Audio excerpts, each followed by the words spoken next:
It is 6 o'clock, but I don't know if we want to wait for Libby to come back before we start the meeting. Libby stepped away, but it is 6 o'clock. Okay.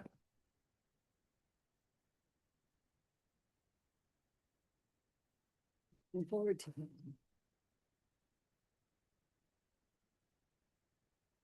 Good evening. I'd like to call the April 14th meeting to order. If you're able, please stand and we'll do our pledge. Pledge allegiance to the flag of the United States of America and to the republic for which it stands, one nation, under God, indivisible, with liberty and justice for all. Would you like to go ahead and do the roll, please? Mills, Present. McCombs, Present. Ryan, Jaretzky, Present. Martin, Here. Underwood. Here. Am I correct? We don't have any minutes.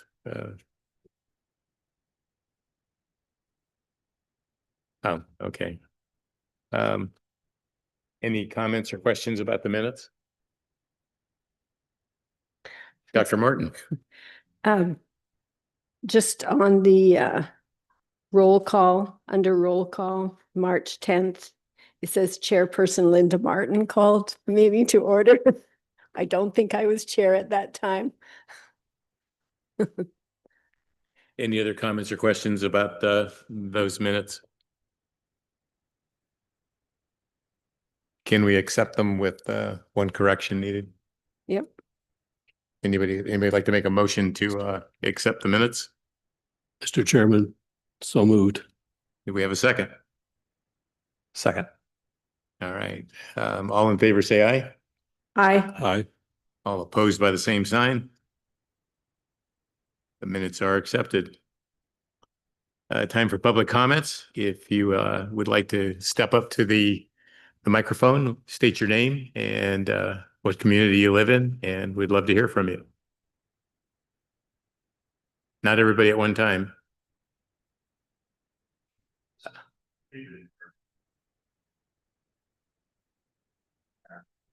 Just anything you'd like to talk about. When Well, we'll have opportunity for people to step up forward. With one note that we're having a public hearing after this. So if you're here to speak to anything to the public hearing, please hold it till we get to that public comment period. So this public comment period is for everything that's not in the public hearing. Okay. Do we have anybody online with a question or comment? All right. Let's open up the public hearing.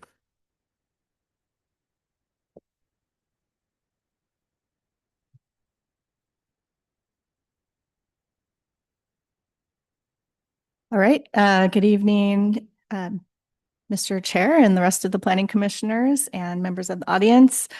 I have a short presentation that will sort of outline this agenda item's, the purpose of the agenda item and kind of the process that we went through to develop the proposed amendments. And then if it's all right with council, then planning commission, we could open it up to the public for public comment. Sorry, I had a last minute malfunction of my thumb drive. So please excuse my out of breath and lateness to the podium. And hopefully everything else will go smoothly. Okay.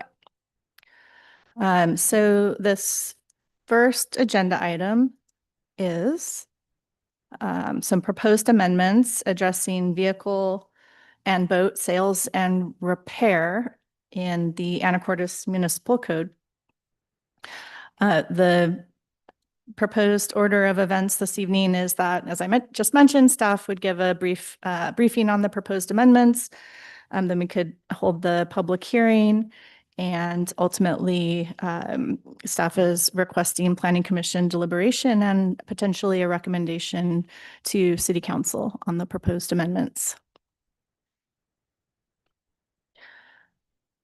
So just a quick summary of the code proposal you have in your packet, an agenda bill and a staff report and proposed amendments that go through in detail what the issues are and what is being proposed. But just very quickly, the existing code excludes certain industrial support activities from locating in the industrial zone. So small scale vehicle repair and small boat sales, which are both they're combined into a general service category of our permitted uses table in the Anacortes Municipal Code. The way that the code is currently set up, those types of uses would not be permitted in the industrial zone. And so that came to staff's attention. And so we put together these amendments for you to consider to potentially change that. So again, the issue is certain uses not being allowed under our current code. And then also the way that the code is currently structured makes it a bit complex and difficult to understand, both for staff and for members of the public. And so we'd like to just fix those inconsistencies to make things more clear for all involved. Staff's recommendation is to amend the Title 19 Unified Development Code to allow for a broader range of vehicle repair and boat repair and sales uses in the industrial zone, while prohibiting auto-oriented quick service uses, auto repair uses in that zone, and then also to resolve the code inconsistencies. And I'll get a little bit more into detail here on each of those items. So we're primarily talking about the industrial zone within city limits. And that is located in the area sort of bounded by R Avenue, 22nd Street. So this is a close-up of this area.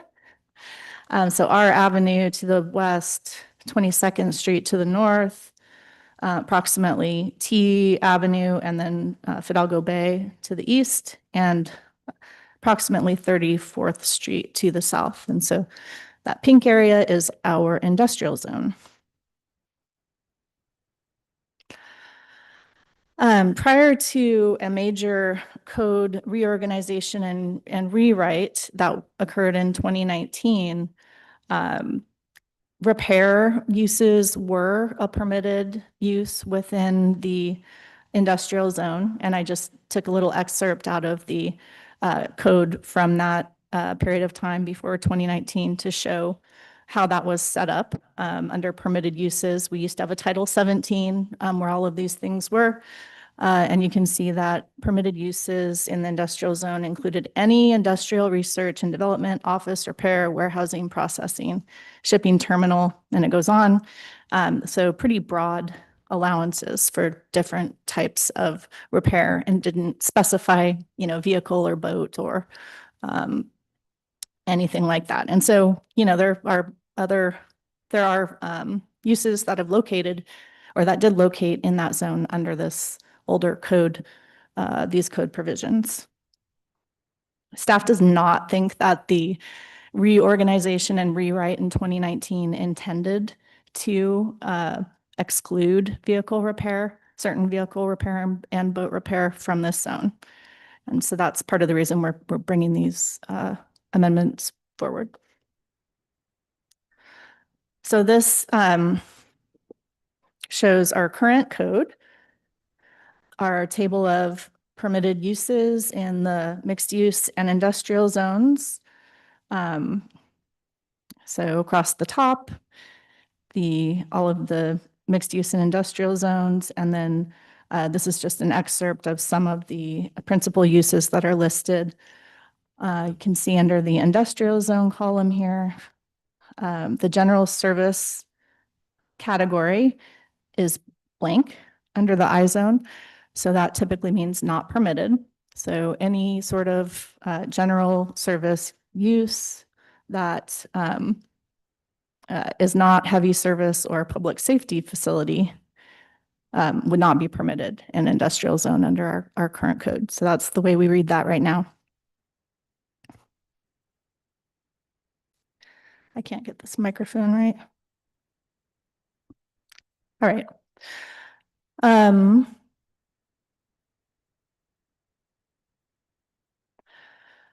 So the general service category under our current code is a category of uses whose primary activity is the provision of service, rental, repair to boats, vehicles, appliances, tools, and it goes on. And then the code goes on to list specific uses in that category, which you can read here, but included in the category are small boat sales, rental, and repair, and also vehicle repair. And then also heavy service is one of those sub uses that is all grouped into this larger general service use category.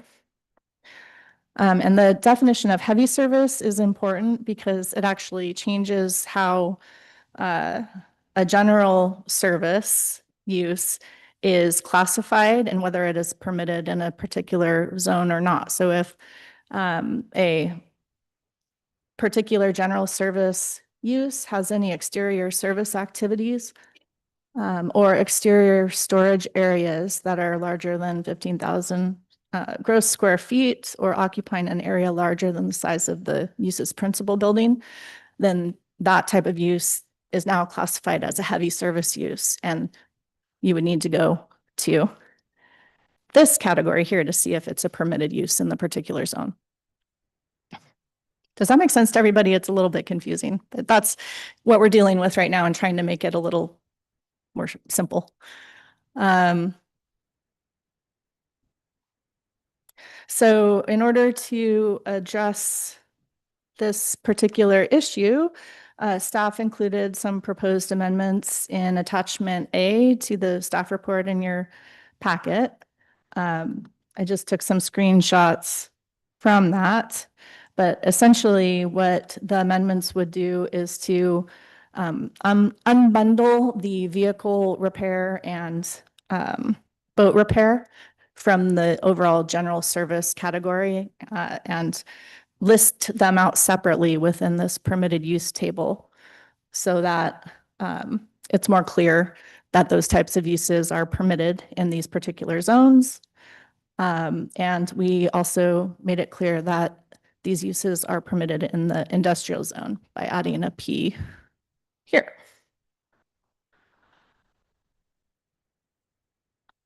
We also added some cross-references to the specific definitions. We created some new definitions to differentiate between minor and major vehicle repair, which I'll get to here in just a minute. Another cleanup item that comes along with these proposed amendments are to rework the vehicle and boat sales category of uses, which was also a little bit confusing, didn't clearly have these two uses broken out, the boat sales and vehicle sales rental.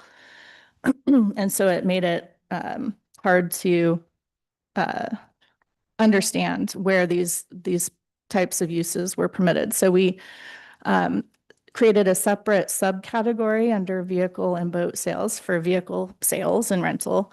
And we just carried down, we didn't change where that type of use is permitted. We just carried down the permitted, the P down to vehicle sales. And then we noticed that we were using different terms for marine and boat sales, which we think, is intended to mean the same thing. So we just narrowed down those terms to one and are using boat sales and rental. And we'll get into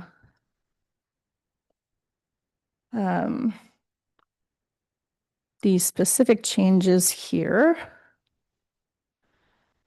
So in 1944-020, some additional changes to go along with the permitted use table amendments. R2, add a clarification about the effect of classifying a general service use as heavy service, because we felt like that was something that could get easily overlooked and has in the past. And so we added this sentence under the general service use category. That just notes that general service uses involving exterior activities that meet the definition of heavy service are classified as heavy service uses for purposes of determining whether they are permitted in a particular zone. So that's just kind of a clarification for the reader to be aware of that.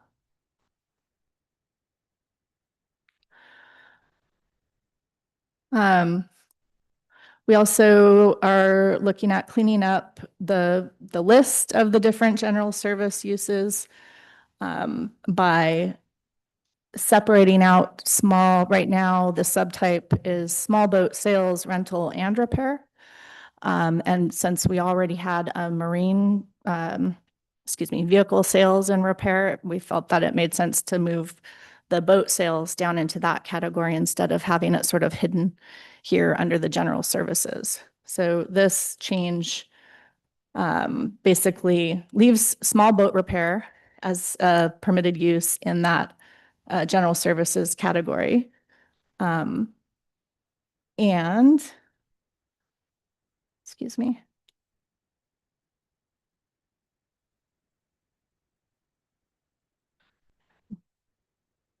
Okay, I see.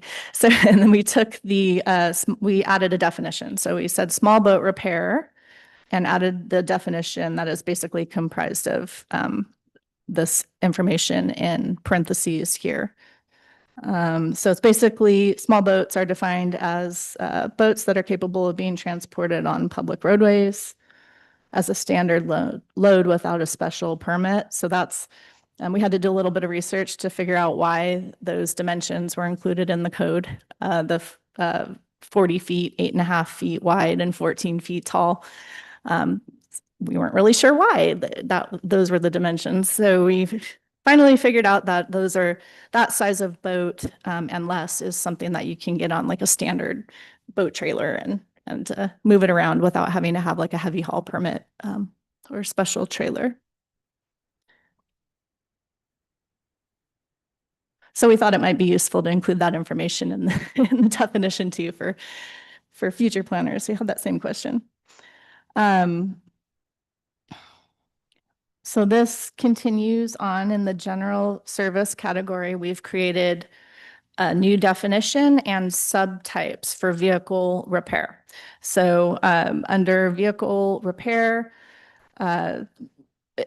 it made sense to have two sort of different types of repair that have different characteristics and impacts on the surrounding areas where they're able to be located, so that we can regulate them differently depending on the zone where they're permitted, and we can have more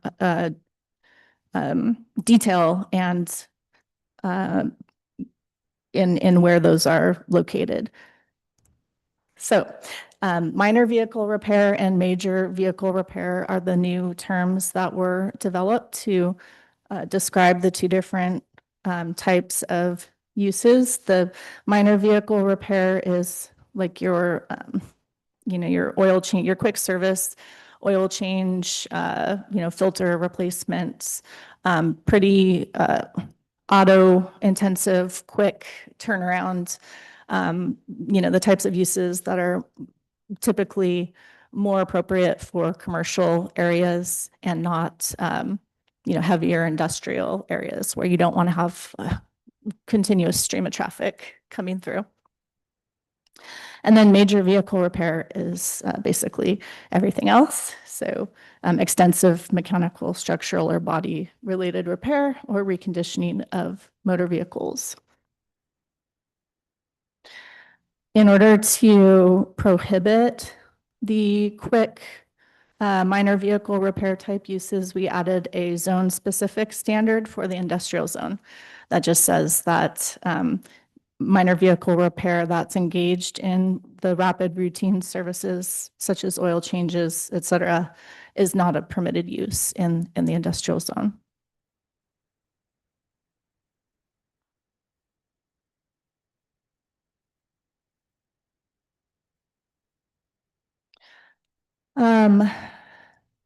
This is a clarification that I already sort of went over where we have integrated, or excuse me, we changed the terminology from marine boat sales, marine sales rental to boat sales and rental, just to be consistent through the code.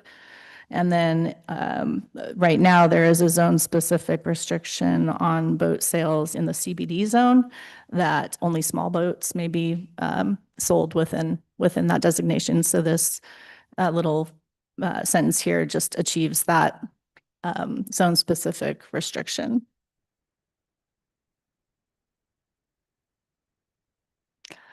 That's my description of the changes.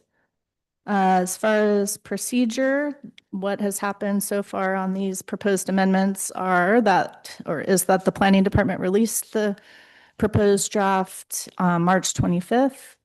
The SEPA responsible official issued a SEPA determination of non-significance, and staff notified the Department of Commerce. We have to notify the state when the city is intending to amend its development regulations. So we completed that step. And we also published the notice of availability and written public comment period, public hearing in all the usual places. So tonight is the Planning Commission briefing, which I've just gone through, and the public hearing and potentially recommendation. And then the next steps would be city council consideration and adoption depending on the Planning Commission's recommendation. That's all I have, so I can sit down and see if the public has anything to say. Do we have any public comments at this time? Please. Please state your name and the community you live in. My name is John Willoughby. I live in Anacortes. I'm the owner of Zap ProLube and Automotive in Anacortes.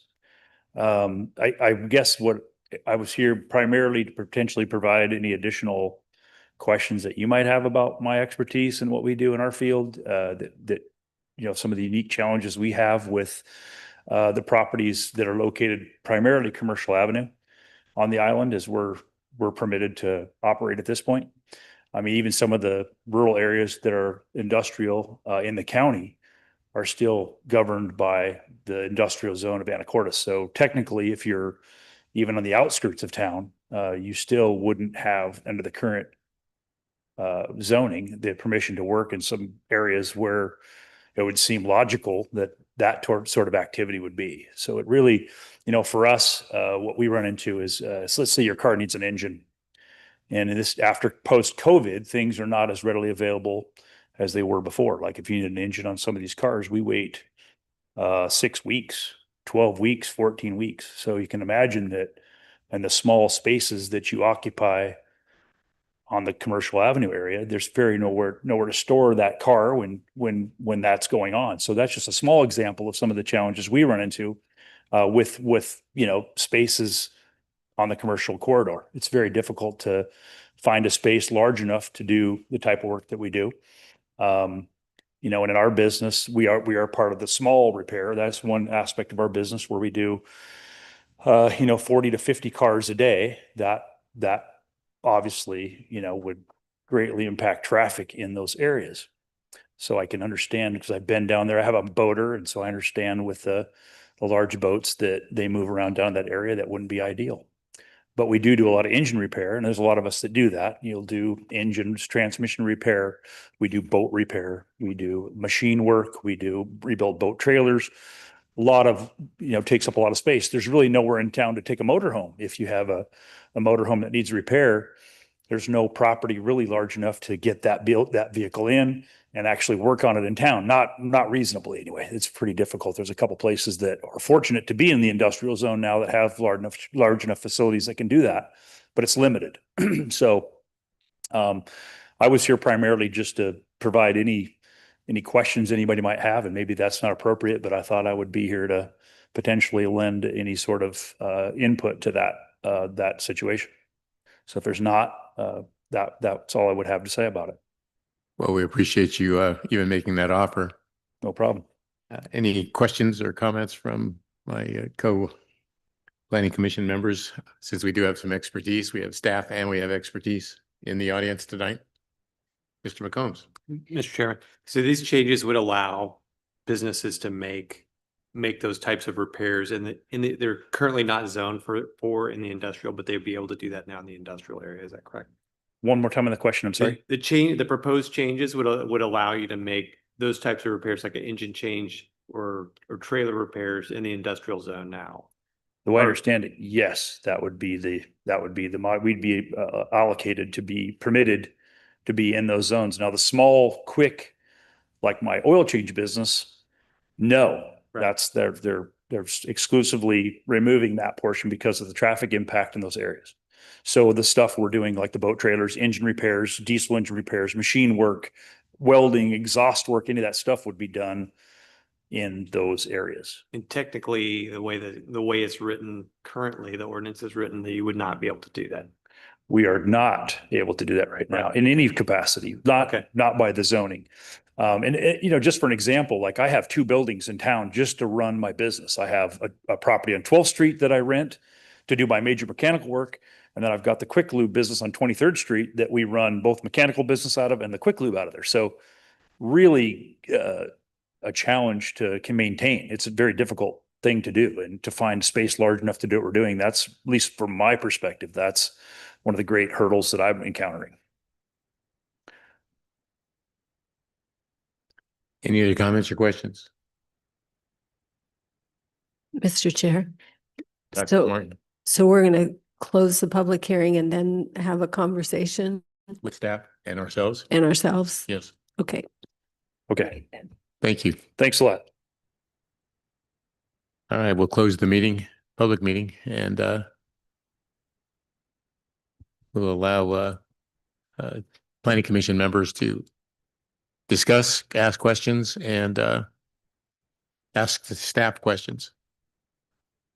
Dr. Martin, you look like you're ready. I have a question. It has to do with the definitions under vehicle repair. The minor vehicle repair includes things like the diagnostics, fluid service, tire and battery work, etc. So you can, with the minor vehicle repair, you can do tire replacement, you can replace batteries, you can rotate tires, replace batteries. But you can't change oil because, It's a quick service. yeah, something just didn't seem quite right. If when I take my car in, I want the oil changed and the tires rotated. Excuse me. No, the intent is that this would cover oil change as well. That might not have come through. And you're talking about the minor vehicle repair definition. Yeah. Because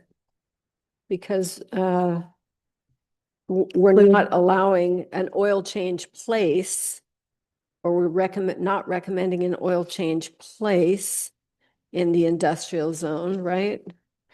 Am I right? That's correct. Yeah, the types of services like a quick lube oil change facility, we are recommending not be permitted in the industrial zone. That's what it just seems. Again, just for me, I don't know very much about this, but I know that when I take my car in to change the oil, I usually get the tires rotated. So if I'm with this proposal, if I'm in the industrial zone, I can get my tires rotated and my oil changed. But if I'm in the CBD zone, I can only get my oil changed and not my tires rotated? No, the intent is that minor vehicle repair includes oil changes and tire replacement, tire rotations, and that those types of facilities would only be allowed to locate in commercial, I think it's commercial zones is where those are Mhm. permitted right now. So we're trying to avoid establishing new quick service, high turnover, like the oil change and the tire rotation service facilities in the industrial zone, because the intent of the industrial zone is more heavier, more intensive repair. There is a lot of activities that are going on in the industrial zone where we don't want to have a lot of traffic coming in to go to a quick turnover type facility. Does that? Yeah, okay, I get that. It didn't, it seemed confusing, and maybe I'm the only one that's confused. I don't know. Okay, well, would it help if we included oil change as an example in that minor vehicle repair definition? Is that what's? Well, if I were, Mr., is it Woolley? Willoughby, if I was Mr. Willoughby, I might read that and say, I'm a minor, whatever you call it. I'm a minor vehicle repair shop, because I also do oil changes and rotate tires. So I'm a minor vehicle repair shop, and so a customer like me could go to his Jiffy Lube kind of place in the industrial zone. Do you see what I'm saying? It just seemed confusing. So what you're saying is the uses such as tire rotation and quick oil changes currently are listed as minor vehicle repair, and minor vehicle repair we are proposing to allow in the industrial zone. But Correct. what we're trying to do is not have the quick places. Right. And so this might require a little tweaking. Yeah, I understand what you're saying now. I was thinking that I see that there's a P here, so I can see how that would be confusing. I understand the thought behind it, and it makes perfect sense to me. It just seems confusing in the wording, or something seems to me confusing. So the way around it is we allow minor vehicle repair. We're proposing to allow minor vehicle repair in the industrial zone. However, if you got to go down to the zone specific standards, which says oil changes, lube, filter replacement, and other short duration maintenance is prohibited. So that is a little bit confusing to allow it in one sentence, but then have to go someplace else to see that it's actually not allowed. So I can see where that's confusing. Yeah, I can too. And maybe a potential way to remedy that is to just say that minor vehicle repair is not a permitted use in the industrial zone. And I do think that under the major vehicle repair definition, it does allow minor repairs when they're part of another type of major repair. So that kind of covers, situations where you're kind of doing the whole thing. So that could be something that we can look at, is just taking that P out in the industrial zone. Or Mr. McCombs is pretty good at wordsmithing too. So Well, I think that's a mistake because I think in the course of doing a minor vehicle repair, you're going to do all of those things like change oil, change your filter, and rotate tires. So I think I don't think you want to exclude those necessarily from the minor. So I like the way it's written, actually. I think we need to be more, I think, let me say this chronologically. I think the minor vehicle repair is well written, because those things probably need to happen in the course of doing a minor vehicle repair, like changing the oil and all that.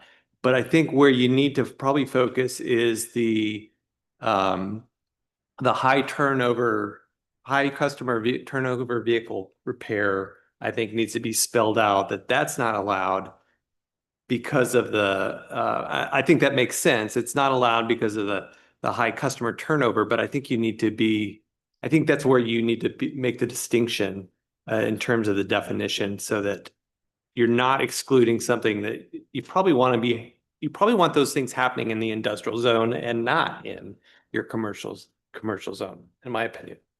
Does that make sense? So I think I picked up something in what you're saying is in the process of doing a major vehicle repair, you're doing all sorts of minor vehicle repair. So in the major vehicle repair section, we added a line, that last line that says minor repairs are only allowed when part of a major repair.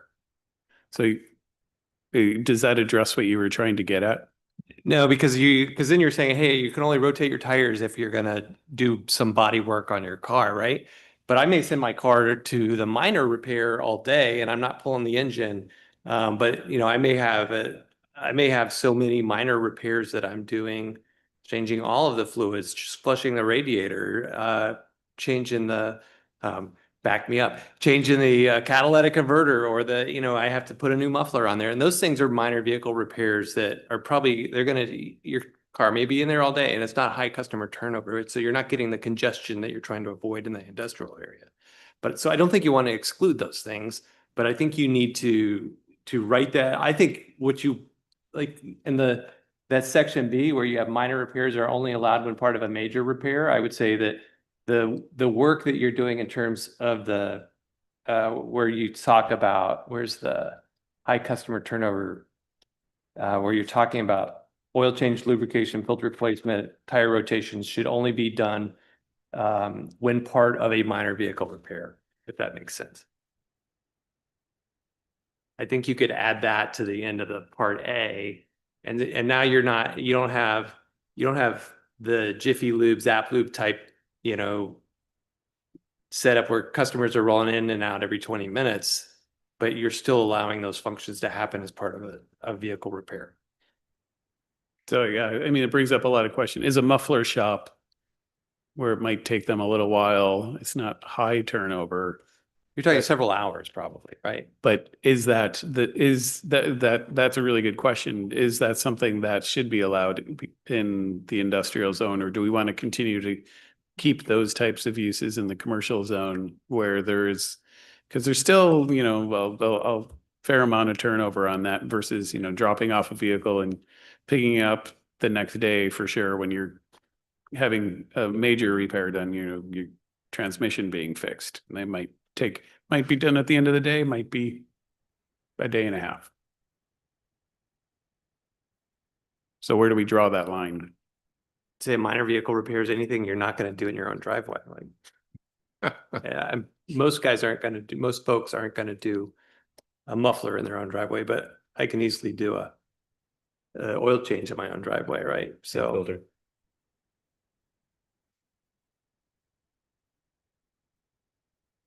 Dr. Martin. Mr. Dretsky. Which also brings up the point, this is Anacortes, and do we have a lineup of customers coming out, down the street to get oil changes in Anacortes? Yes. Do we? Okay, then I withdraw my question.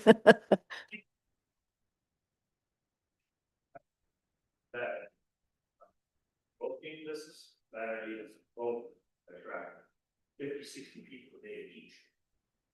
And I'll have a lot of 50 unique visits average and a loop per day. And the summer the cars in we're on 23rd Street. Yes. Now we and when they're referring to there, they want to keep that out of it. I fully understand, but if you came down, those facilities aren't really designed. I think we should have you up to the microphone because we're recording this meeting. So those services that you're talking about, the facilities are specifically designed to handle a 20-minute customer. Like if you have a rack that you're lifting the car and you're doing an oil change on stuff, that's getting a multi-point inspection. A tire rotation and oil change is more, I would say it's an hour service, right? So you're going to spend about an hour on that. It's not going to be quick. You can't do that many of them a day. I think if you put a cap on a situation like that where you didn't allow more than 20 cars a day in that area, something like that might be a better way to address it as opposed to a sheer service, right? So if you said, okay, based on an average of 20 cars a day, we don't want any more down there than that, that would sort of remedy, I think, your issue. And I would say that if you're doing oil change and a tire rotation and we're checking brakes and we're doing that sort of a thing, that's not what I would classify as a quick service. An oil change is an oil change and a multi-point inspection. We'll wash the car, you're out of there in 25, 30 minutes. I think that's different, if that makes sense. I know what you're saying with the tire rotation. You want it every time, but it's that you can't come to Zap and get that done in a moment's notice. That's probably a 3 hour window because we have to get a rack free. It's just a little more complicated than a quick routine maintenance. Thank you. But if you're going to do both, that forces you to have two locations.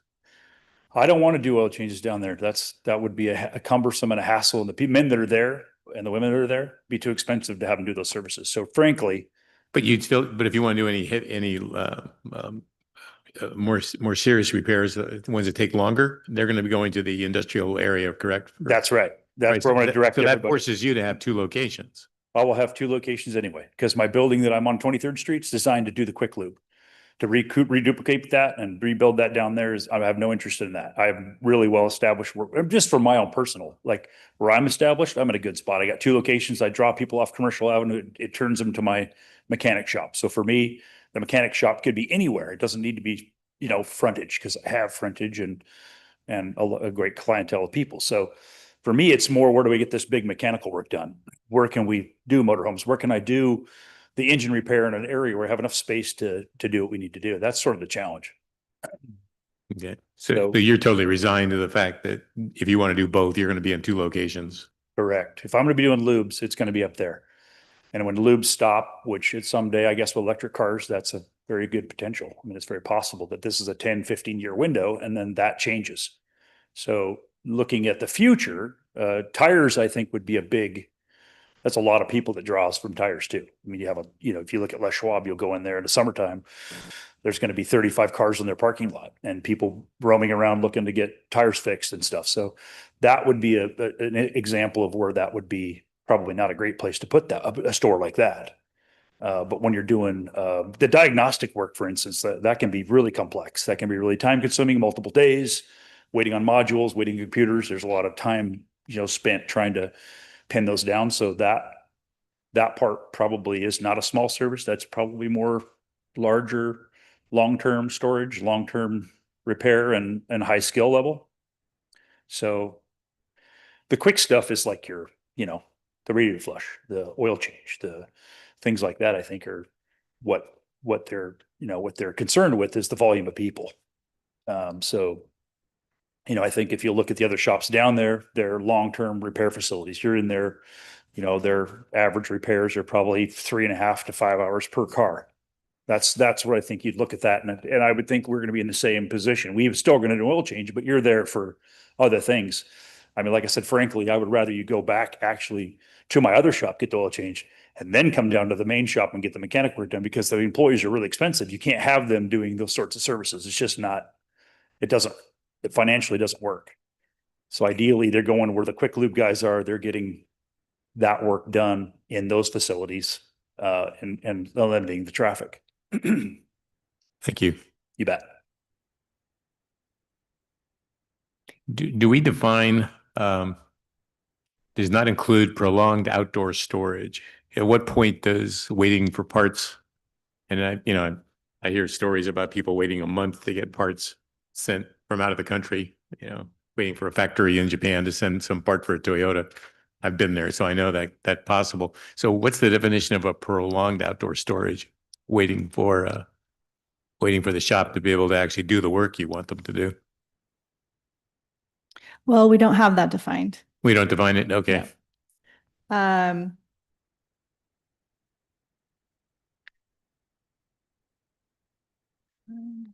did you see that one? I'm sorry. Maybe, Was that under minor? A. Thank Under you. minor, it's the very last sentence under minor. So not A. include vehicle, include repair activities defined under minor. Yeah, I mean, I think it would be difficult to put a definition on that. I mean, Right. I think it's better probably to leave that general, but you know, as a characteristic of that type of use, if it's not, you know, if the car isn't getting in for service within a day or two, that's kind of what my mind goes to. Mr. Jetsky. Dr. Martin. So maybe that last sentence under minor vehicle repair, this use does not include repair activities defined under blah, blah, blah, or service activities such as oil change or something. The oil change isn't really a repair, it's a service activity. So maybe that would make it more clear. Would you rather use the word maintenance? Or no, because you can do maintenance under minor vehicle repair. Tire rotation is maintenance.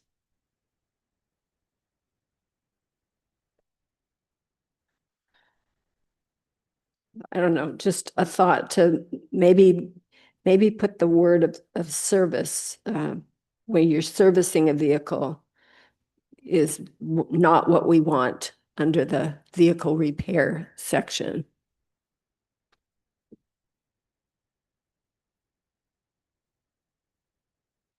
Mr. Chair, actually, I think if you read 2A, the industrial zone, minor vehicle repair uses primarily engage in rapid routine services such as oil changes, lubrication, filter replacement. It's pretty well spelled out, I think. If maybe that needs to be included in section 1A, but I think it pretty much spells out the intent, and I think it also clarifies that, hey, what's the difference between what we're talking about with minor vehicle repair and what we're talking about with rapid routine services. So, just so I can clarify, are you suggesting to integrate that language into the minor vehicle repair definition to talk about the rapid routine services such as oil change, lubrication, and filter? Because then that would allow us to get rid of. I think we could consider putting that as underneath 1A. I don't know if you might have it as a additional subsection, right? 1A.1 or 1A.A. Whatever the convention is. Okay. So yeah, I think that I still am getting a little bit hung up on what Commissioner Martin brought up with the, you know, having the P in the industrial zone for the minor vehicle repair. If we were to further clarify the definition to include the things that you just said and then remove the P from the industrial zone for minor vehicle repair, would that accomplish what we're hoping? I don't want to create a gap where we have, you know, rapid minor vehicle repair and then major vehicle repair. And I'm not an expert in that area, so I don't know if there's something in the middle that we're missing, or a gap of services that wouldn't be covered by all of those things or by those definitions. No, I think you want to include minor vehicle repair as permitted use, but what we're saying is that the rapid vehicle service is not part of that minor vehicle repair unless it's included with other repairs, right? In the scope of other. Right, yeah. Repairs. Because you don't want to exclude, if you say no oil changes, now I'm changing my oil pump or my water pump, and I'm changing my oil pan, and I'm doing that in one facility, and then I got to drag my car over to the commercial zone to change the oil, right? Like that's not where we want to be. So, Mr. Chair. So, I think what I'm hearing is we can leave the table as it is, leave the definitions in G1A and B as they are, and take the zone-specific standard in 2A and just move that up into the minor vehicle repair, so it's more obvious for people that in the industrial zone, minor vehicle repair use is primarily engaged. I think that primarily engaged is really important there, because now it's really clear that, yeah, you can do oil changes in the industrial zone, but you can't have an oil change shop.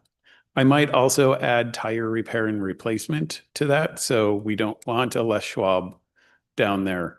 But if that's not the primary thing that they're doing, they're rebalancing your tires or doing alignments, or if they're you're repairing a tire while you have it in there doing other work, that's fine. But we don't want specifically a tire shop. So by including that primarily engaged in language, what's in currently 2A, I think that really covers it pretty tightly.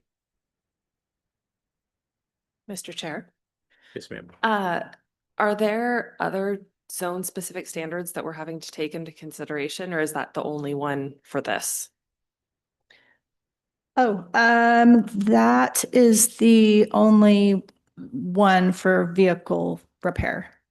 And Right now, we currently don't have any definition or zone-specific standards for that type of use. So moving it in won't make others on their own in the category? Say that last part again. I want to make sure that if it sounds like we're moving it into the definition of the minor vehicle repair, and if that happens, we're not excluding any other zone-specific standards that would be left over, that goes away. Correct. I think that the format of the current format of our code is that we have under the definite terms and definitions are the more general, this is what this use is. And then if we're going to add special conditions for particular zones, that's in a separate section. So to move a standard that only applies in the industrial zone up under the minor definition repair would be, I'd need to think about how to do that without being inconsistent with the rest of how we have our code formatted. If that makes sense. But yeah, I don't think we're not leaving any other zone specific standards behind there. This is the only one.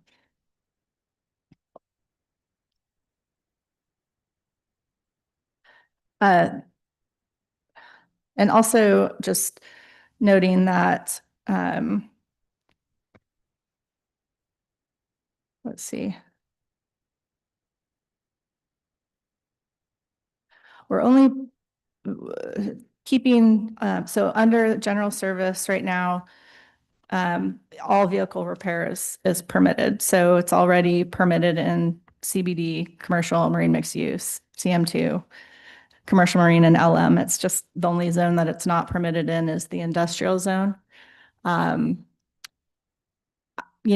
don't know if that's, there might be further code work to look at whether we have those zones right, or, if we need to make some changes there. We were trying to, facilitate this amendment to make it clear that in the industrial zone, yes, all vehicle repair except for the quick turnover is permitted. But, technically, with this amendment, we don't really need to separate them into the two categories. I think it will be useful in the future if we do further code amendment work for vehicle repair to further define what zones are appropriate for the different levels of repair. So I wanted to put that out there. Not that that helps at all, but just explain the kind of the thinking behind why we had two different categories. Mr. McCombs. So I'm just looking at the a staff memo or the attachment A there. And then general service, there's no P in the industrials.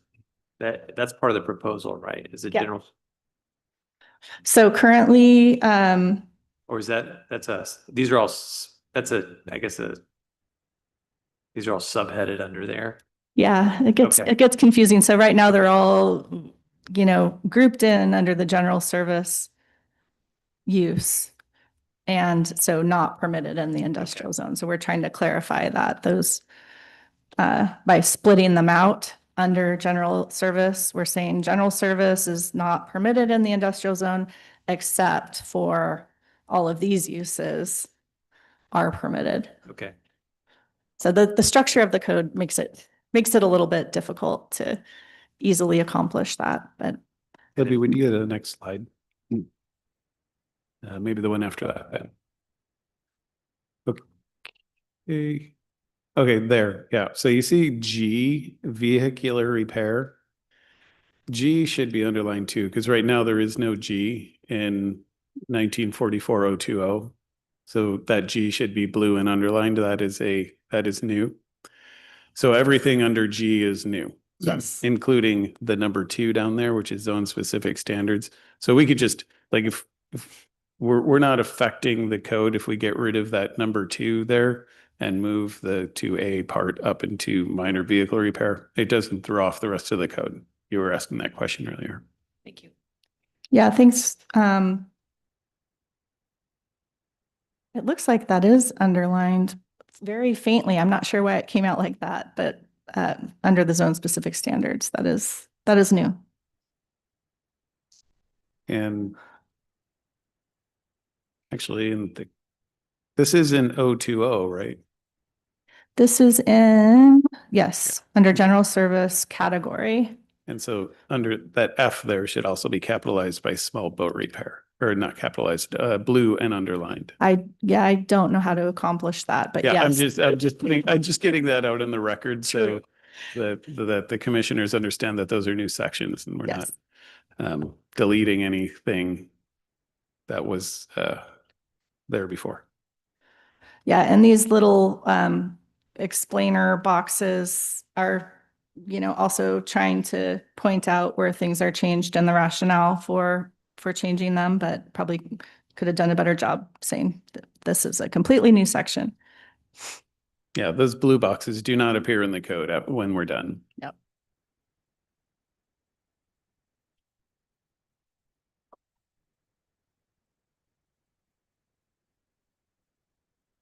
Mr. Chair, Dr. Martin?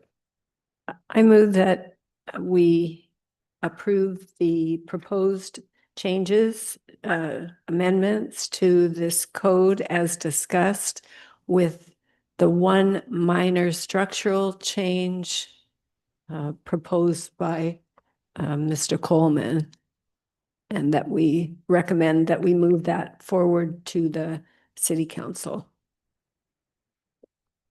Do we have a second to the motion? Mr. Chairman, Mr. Mills? a second. Would you like to take roll for the motion? Mills, Go in. Support. Can I ask one more question, Mr. Of course. So just to clarify one other point on the permitted uses, like the last part of the attachment A talks about boat sales and rental. And then in the matrix, it does not show, I have a P in industrial for boat sales and rental, but not for vehicle sales and rental. Our proposal would include a P, it'd be a permitted use in industrial for vehicle sales and rental as well, right?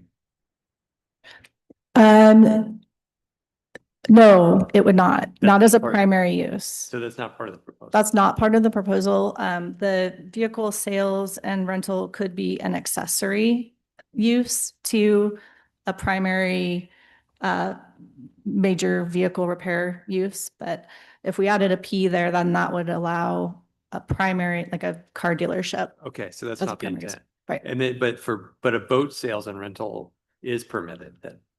Correct. And it's currently permitted. We're not making any Okay. changes there. does definition in C there, does that exclude the sale of a 16-foot or less boat, or is that the intent is to an establishment cannot sell a boat under 16 feet, or as long as they're selling boats over 16 feet, they could sell a 12-foot boat? The intent here is that boats that are less than 16 feet are more like, kayaks and canoes and things that are, more of a retail sales use. And so that's where those types of uses are classified as a retail use. So is it So- excluding that? If I'm already selling boats over 16 feet, I can't sell anything under 16 feet? I don't think so. No. I Okay. mean, I think if it's, if primarily you're engaged in selling boats that are Okay. larger than 16 feet, then that, Obviously, you've never gone crabbing on a 12-foot boat. no. It can be an adventure. Yeah. That was actually two questions, so Okay, apologies. you're good. So for clarification, I want to make sure that we understand the motion. So recommend approval of the code as drafted, with the exception that we're moving what is currently 2A up into what is currently 5(2)A. We're moving that text into G1A. And in addition, we're adding tire repair and replacement to that, what is currently under 2(1)A. I didn't want to say that we're putting it under G1A just because Libby's question about how to keep that consistent. So I just trust you guys can work out how you're going to make that change and still keep the intent. Okay. Yeah. So the motion is to leave it as is, just add tire repair and replacement to 2A. No. The motion is to keep the intent as is and make whatever structural changes are needed. In other words, if you want to put the 2A under the minor vehicle repair, that's fine with me, or however you want to do it to keep it consistent with the rest of the code. Okay. That's the motion-ish. Okay, well, I will just, I will just say that the current format of the code is to have where you have a use that is permitted except in certain circumstances because of it's in a specific zone. The format of our code right now has all of those specific conditions and standards under zone-specific standards. It wouldn't typically be included in the definition. So if is the intent of moving the language about minor repair engaged in rapid routine services, moving it up into the minor vehicle repair definition only to make it so that it's more readily available for the user to see that it's different in the industrial zone, or are we intending to change the overall definition of minor vehicle repair? What is intended to be accomplished? I think the intent is to clarify what a minor vehicle repair is and isn't. Okay. So minor vehicle repair is those things, but it is not a establishment primarily engaged in rapid routine oil changes, lubes, tire rotations, right? Yes. Okay. So then we would need to likely develop another term to cover those types of uses if it's not minor repair or major repair. And that's something that we could do. That's the idea of service. Yeah. We could add vehicle service use that incorporates this language in the industrial zone specific standard. I'm not wanting to add a lot more uses, but I'm not quite sure how to adjust this without doing that. I'm gonna go back on what I said earlier, just kind of rethinking about the code from my perspective is it makes sense to have the zone specific standards listed underneath. My worry would be that somehow it got separated where a person wouldn't know to look underneath to see where that definition is.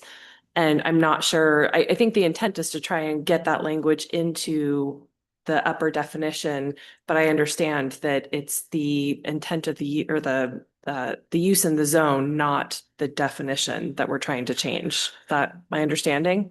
Yes. Okay. And I just realized that one thing that we can do is in the permitted use matrix, we reference 1944 020G, which is our new section.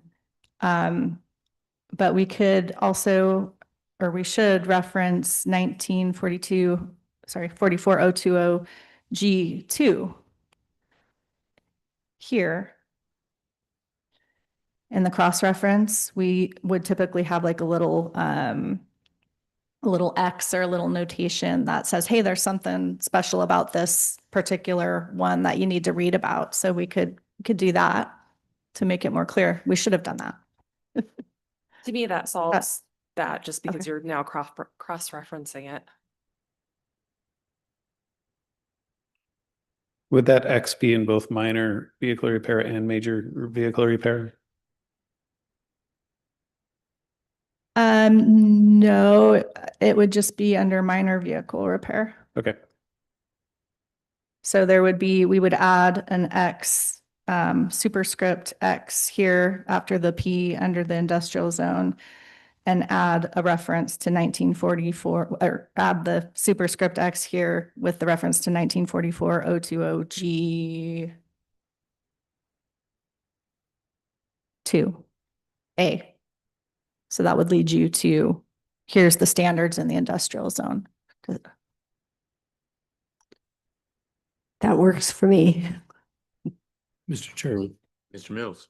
at the risk of muddying the waters further, are we trying to distinguish in our terminology? In 1A, we say fluid service, and 2A, we say oil changes. Are we trying to make a distinction between those two? Not intentionally. We could change that to make them consistent terms. Yeah.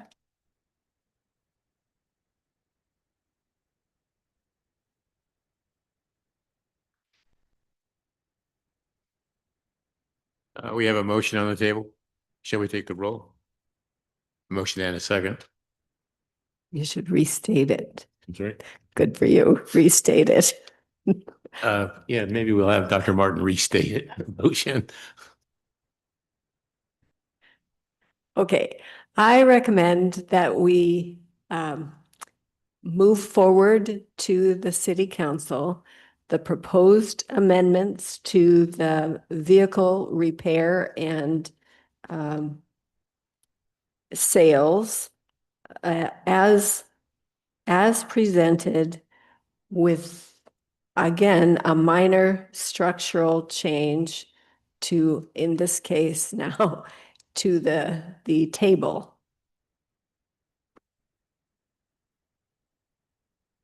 We need to have a second again. I don't know. Well, let's have a second again, please. So moved, or so seconded. Okay. I think we're ready for roll call. Mills, Yes. McCombs, Yes. Dretsky, Yes. Martin, Yes. Underwood. Yes.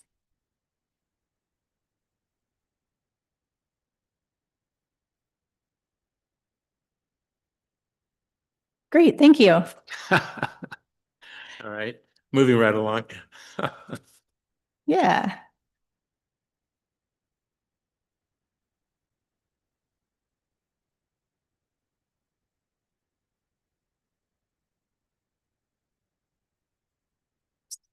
So the next agenda item is The Shoreline Master Program. Let's see if I can just pull up the agenda.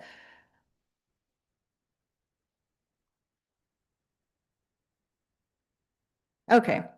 Item 6A, other business, Shoreline Master Program update, review of proposed amendments and project status. So you may recall at the last meeting, staff provided an overview of the just generally the Shoreline Management Act and the purpose of that are requirements under the Shoreline Management Act to have a shoreline master program for the city that regulates development within shoreline jurisdiction. So that was kind of just a overview of that body of legislation and the requirements for the city. Tonight, we wanted to get a little bit into more detail and talk about the periodic update that was started in 2019 and has been delayed for a bit. But I would like to, let's see.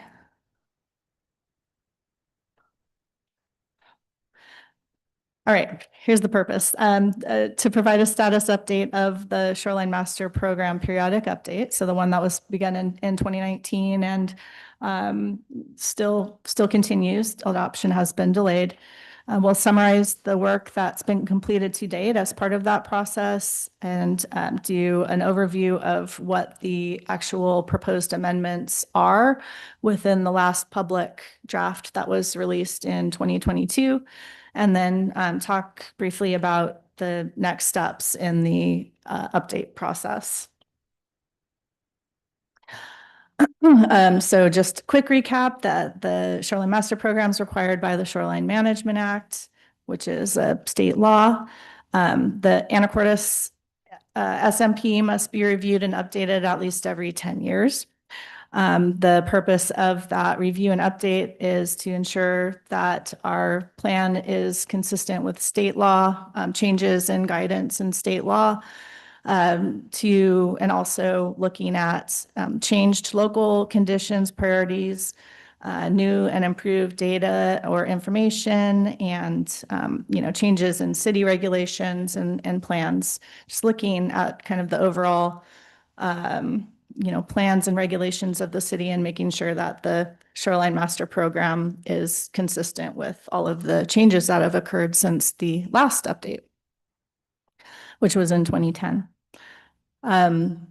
The state law, Shoreline Management Act, contains the procedural review rules for Shoreline Master Program amendments. So it's a little bit different than the comprehensive plan update and development regulation updates under the Growth Management Act. For the Shoreline Master Program, the city coordinates with the Department of Ecology throughout the process on the proposed amendments, and then ultimately the Department of Ecology reviews the locally adopted Shoreline Master Program and provides the final approval of the plan, and only then is it effective. So that's a final step that is involved in the SMP update that is not in our GMA comprehensive plan update process. And there are a couple of different review processes that a local jurisdiction can choose to follow.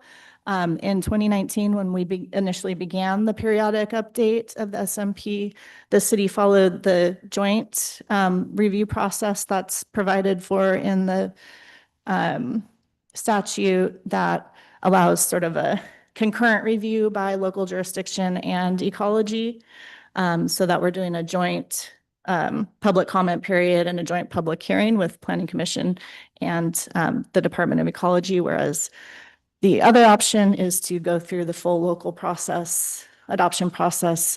Then the plan goes to ecology and they have a separate public comment period.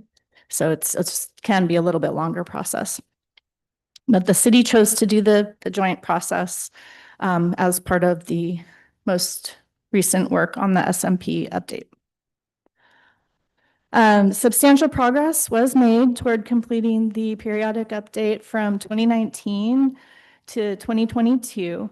And I mentioned last time that adoption of the update was delayed for various reasons, including appeals of the critical areas regulations, which were intended to be integrated into the SMP. So the last time we updated our critical areas regulations, an appeal of that affected our ability to adopt the SMP because they were connected. Excuse me. Yeah. So just a reminder of where the shoreline master program applies within Anacortes. This is a map showing the shoreline environment designations for all of the different shoreline reaches, they're called. So all marine shorelines are subject to the SMP, including in-water areas, which have an aquatic designation, and then landward 200 feet from the ordinary high water mark. So those shoreland areas are also included in shoreline jurisdiction. So marine shorelines, and then we also have some lakes that are subject to the SMP, as well as some associated wetlands.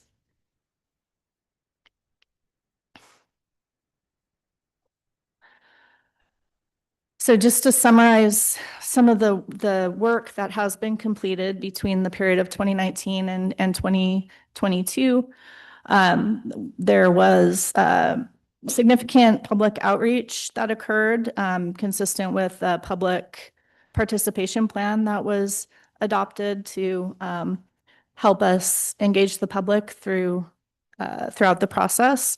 There were open houses, several open houses. One of them was in person. The other was online because we hit the COVID pandemic halfway through this process as well. There was also coordination between the city staff and different agencies that have comment or have an interest or jurisdiction over different work in shoreline areas, and then tribal coordination and outreach also occurred. As part of the update process in 2019, the city hired a consultant to help us with the update. The consultant developed what's called a gap analysis, where they looked at the SMP update state requirements. So Department of Ecology came up with a checklist that identified all of the changes that have occurred to state law since the last time the SMP was updated. And then they also the consultants, so that looked at where there are gaps in our current shoreline regulations and policies, and identified changes that need to be made based on those. And then also looked at, as I mentioned, all of our local plans and regulations and other conditions that may have changed since the last update, and made recommendations or suggestions for updates to address those things. And so the amendments that were proposed were based on the gap analysis findings and the input that we got from the public and agencies over the course of the open house and multiple drafts of the SMP that were put out for public review.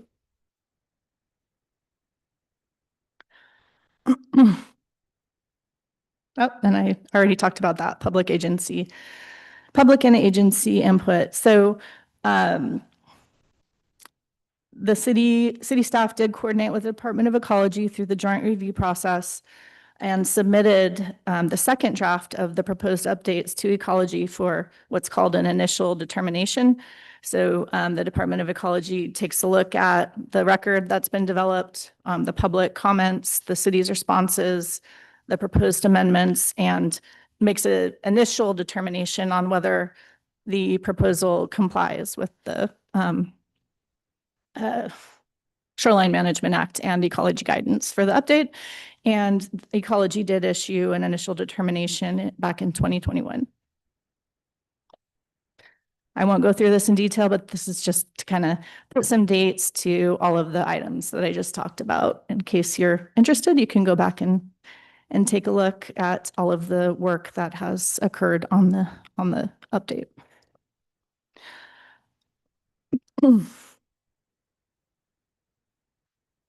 So the most recent version of the SMP proposed amendments that was released for public review and comment was the third draft. And that was released back in, this is the public notice for that release. That was in September 21st, 2022. And the comment period on that ended October 12th, 2022. This page is showing the first, this slide is showing the first page of draft 3, just to show you what it looks like, of the development regulations, and then the shoreline element of the comprehensive plan, which is where all of the goals and policies from the SMP will go. Okay, I already talked about that. So just, I know that you were probably looking forward to the 85 slides in the PowerPoint presentation in your packet. But I had some second thoughts, and I think I'm going to try and not go through each and every one, but they're there in case we need to, we need to go to a specific amendment. But I'm trying to just summarize the key amendments. So I've made some changes to my PowerPoint. So as I mentioned, there are a couple of different categories of amendments that are proposed within the draft. And kind of my point with going through these are to bring everybody up to speed with what's already happened and what is in the current draft SMP, which is kind of what our baseline or what we're working from moving forward. So everybody kind of has a common understanding of what's happened and where we're at right now before we move forward.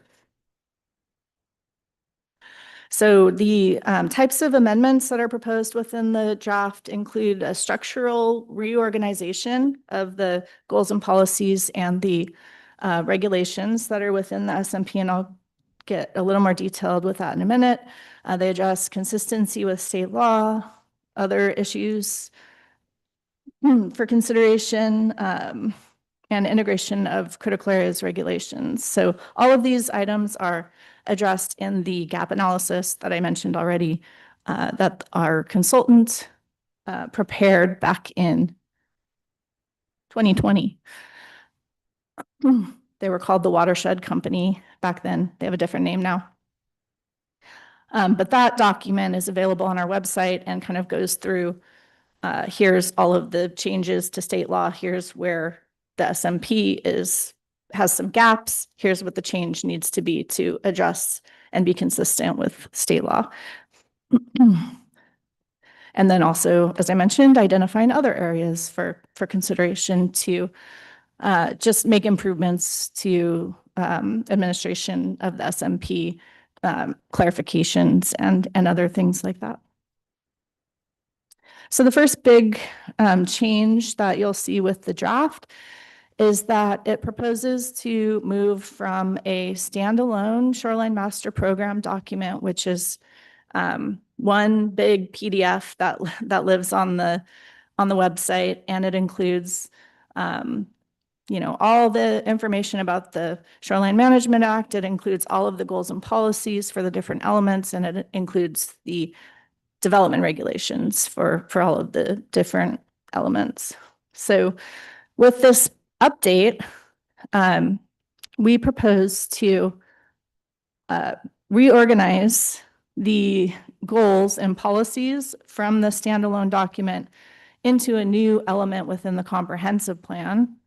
So it would be a new shoreline element. So basically just relocating all of the policies into the comp plan, new shoreline element, and relocating all of the development regulations from the SMP into our Title 19 development regulations within the Anacortes Municipal Code. Excuse me. And the intent with doing that or proposing that was to put all of the city's policies about growth and development and shorelines all within one document, the comprehensive plan. Technically, the Shoreline Master Program goals and policies are a part of our comprehensive plan. They just don't live in that plan right now. So it would relocate all of those goals and policies into the comp plan along with all of the other elements of the comprehensive plan. And then the regulations, which are the actual rules for what can happen on the ground in shoreline jurisdiction, would be moved to Title 19. It used to be a reserved section, but there's I think it's 1972 is reserved specially for shoreline regulations. So all of the rules and regulations that a person would need to know for developing or establishing a use on their property in shoreline jurisdiction would now all be within one document, which I think is super helpful. It's helpful for staff and I think makes more sense for applicants and the public when they go looking for the rules that apply to their property, not to have to look at multiple documents.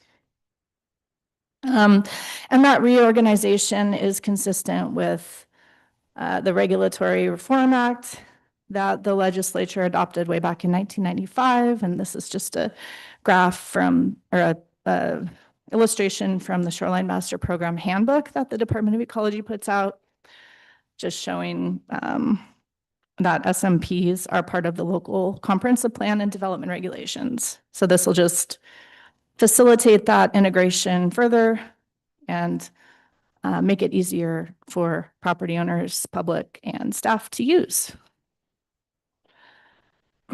This is another document that is available on the website, but I'm not going to go through it. But something that can get a little bit confusing and kind of tracking the different iterations of the draft amendments are that the first two amendment proposals that were put out in the format of the standalone SMP. So that same numbering scheme and that same format. So we wanted to figure out what all the changes were going to be before we converted the goals and policies into the shoreline element of the comp plan in that format and the development regulations numbering scheme, which is the 1972, the code numbering scheme. So this is a crosswalk that shows the existing Shoreline Master Program standalone document and all of its chapters and sections. And then it shows the proposed new location organization under the comp plan or the development regulations.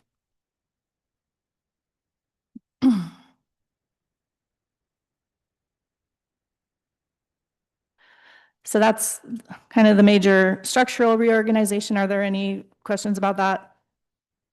Okay. So next I'll get into the actual proposed. Hang on, Debbie. Yeah. Just one quick question. So the goals and policies are going into the comp plan, the development regulations into Title 19, 1972. What about the environment designations? Is that also in? The environment designations will be a map similar to the zoning map that is referenced in the code. So it'll be it'll be within the development regulations. Okay. So we have the capability to do that now with our code revisor abilities of putting illustrations directly into the online code. Okay, thanks.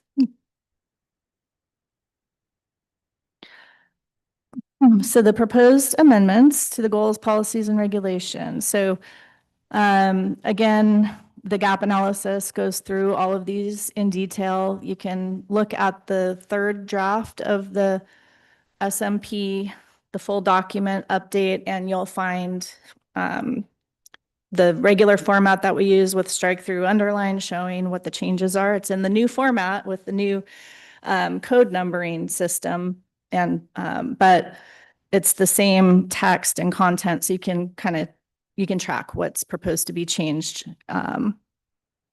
versus what is existing. So just a summary of the amendments that are proposed for consistency with state law. So these are the different laws that have changed since the last time the periodic update was undertaken.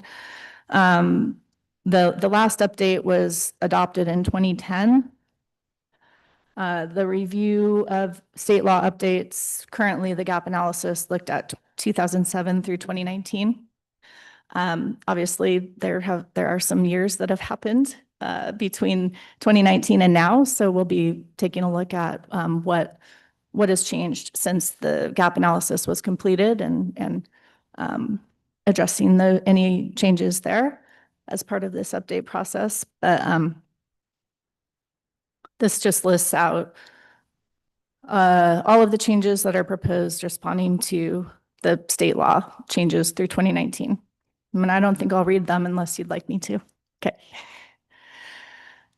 So there are quite a few. The gap analysis shows what all of the changes were to the state law. It shows what whether the current 2010 SMP is consistent, and then it has a column that says here's what's recommended to be changed to be consistent with the changes, or there's no change necessary, or some response like that.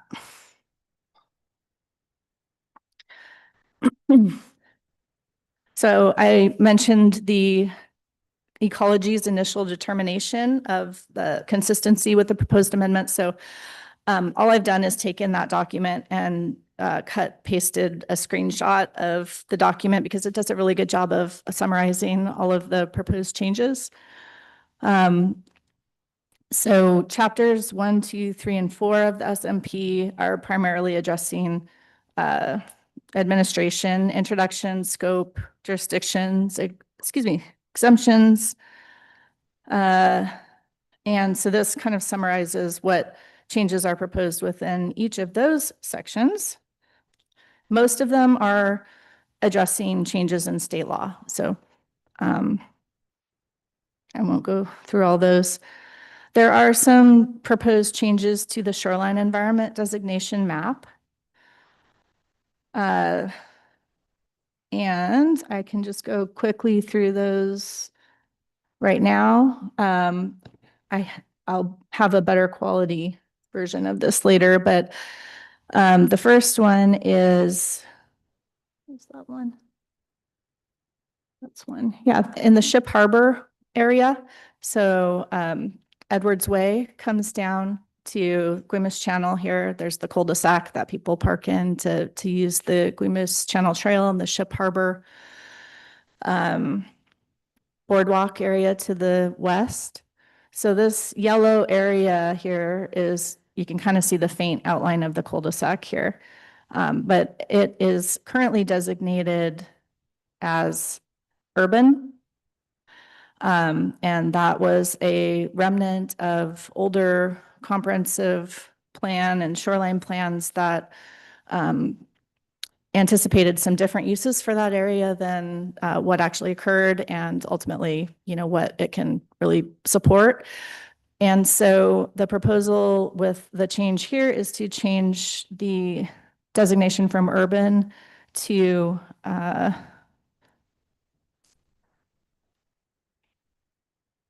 sorry. The CD segment is now zoned R2A.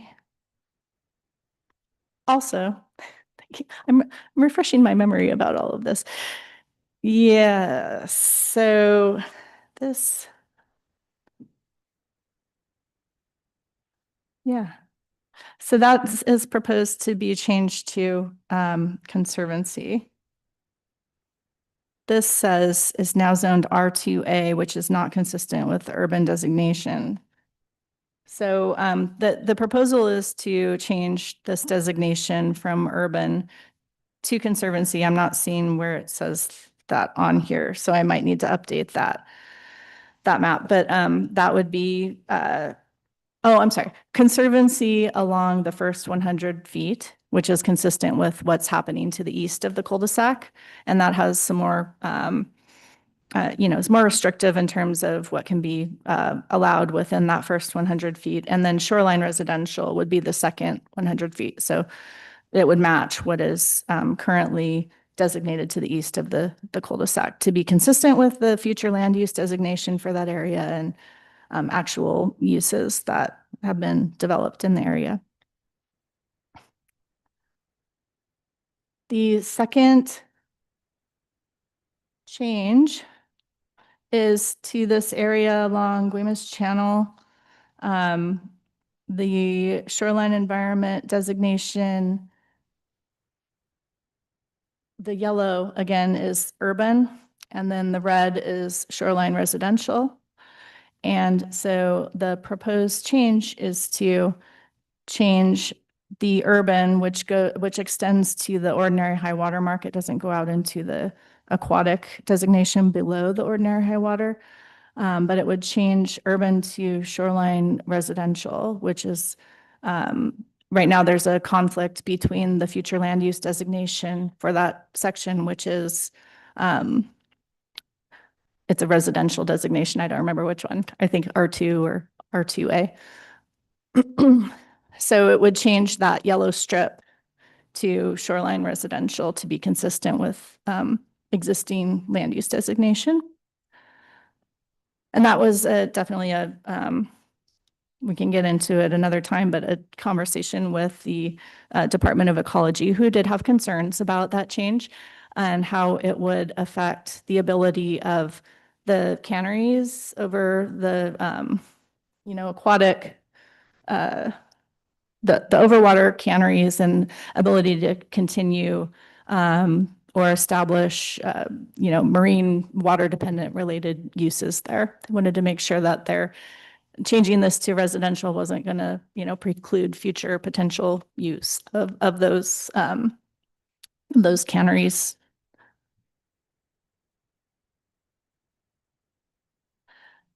The other Mr. Chairman, Mr. Mills. question on the proposed change. I want to move it down. Okay, there we go. In the cannery section, section 2, that's along a territory where we've been trying for years to complete the Guaymas Channel Trail. Would this proposed change impact that effort positively or negatively? I don't believe that it would impact that. I haven't looked at that issue recently, but a trail or recreational use is permitted in either one of those shoreline environment designations. I know last Thursday at the chamber luncheon at the state of the city, the mayor said that's one of his priorities is to continue trying to successfully complete that trail. Yeah, I just didn't want us to make a change that would make that more difficult. Yeah, I remember that is something that we looked at during the update process, but I'm not remembering all the details of things. But we'll make sure to look at that again with fresh eyes and make sure that everything is consistent. So the other area that is proposed for a change is just this area down right along the northeast portion of Lake Erie.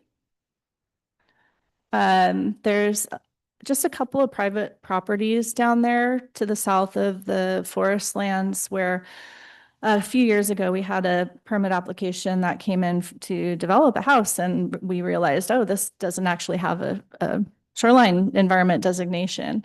And so there are procedures for how you deal with that in the SMP, but this change would just address that and formally designate the properties that are missing a designation as conservancy. Or I guess it's just one property. Is that inside the city limits? Yes. Oh, okay. Yeah. Didn't realize they extended that far south. Okay. Yeah. Mr. Chair, Yes, Dr. Martin. the, that Lake Erie, that you are designating there, is that where they have a camp? Not that I'm aware of, unless it's something that's occurred after there was a permit for a single family home, which is, maybe like 8 years ago now. And that's when we realized that, the designation was missing. Not aware of a camp. There is a camp along that shore, but it might be just outside of the city. I don't know. I'm not sure. Okay, well, that's good. That's good information that we will look into.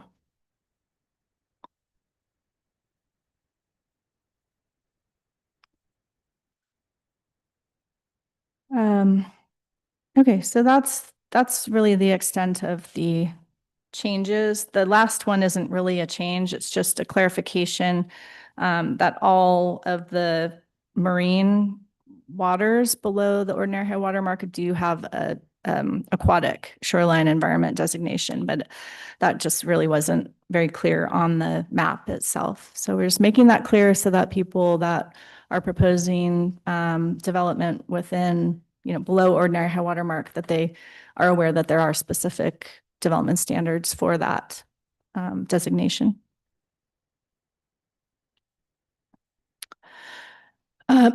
So continuing with the summary of the text amendments, moving to chapter 5, that's the old numbering scheme again, in the Shoreline Master Program, but that covers shoreline environments and associated policies. So these proposed changes here are all ones that were identified to just clarify and also address, some of them are to address state law changes, but let me just read these really quick to make sure there's nothing I want to.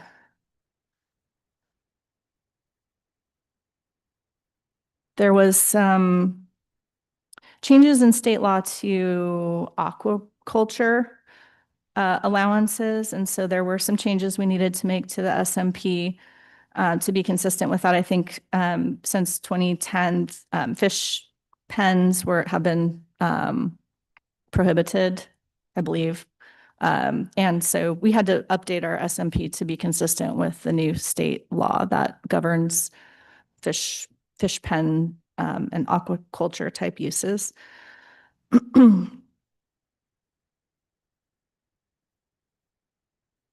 So those are changes in the aquatic designation. The conservancy designation had a couple of changes, including the map amendment that we just talked about.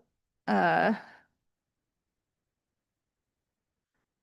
urban to conservancy, and then Lake Erie legal description for small area of shorelines previously undesignated. So those are the two map amendments that we're talking about. So in this section of the SMP under conservancy, they're not really legal descriptions, but I guess they are, but they're a way of describing, in addition to the map, the areas that have these different shoreline environment designations. So it's not like a legal description that you'd see on a survey, but it uses like parcel numbers and intersections of parcels to actually describe in words the extent of these designations. So when we make a change on the map, we have to make a change to those descriptions as well. So that's kind of what this is talking about.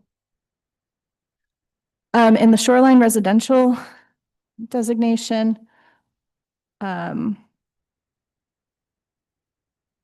were some clarifications proposed to how lot calculations should be made. So there, in the past, in reviewing building permits for new homes in the shoreline residential environment, there are some maximum impervious surface coverage limitations. And we found that that could be a little bit confusing for folks on how to do those calculations. So we tried to make some changes there to clarify how those calculations are done. And then these other two items are the map amendments again that we already talked about. Changing the descriptions. This is so I talked about the Department of Ecology initial determination of consistency, and this comes from that document. I mentioned that they had, well, Department of Natural Resources and the Department of Ecology had some concerns about the change to shoreline residential right along the shoreline adjacent to the canneries and the aquatic designation, because that is a state constitutionally established harbor area, which has some special restrictions and allowances under state law that kind of, go beyond what we can regulate under the SMP, but we want to make sure that changes that we're making to our SMP aren't going to be inconsistent with the harbor area requirements. So this was a change to the text that would go along with the change to the map designation, and it basically is ensuring that uses that are accessory to the overwater use of those historic cannery structures. It's making sure that accessory uses can occur within the landward area that would now be designated shoreline residential. So if that makes sense, making sure we're not precluding different types of support or accessory uses that can help those cannery structures, future uses of those continue. And there's some, bookends on what those types of uses can be.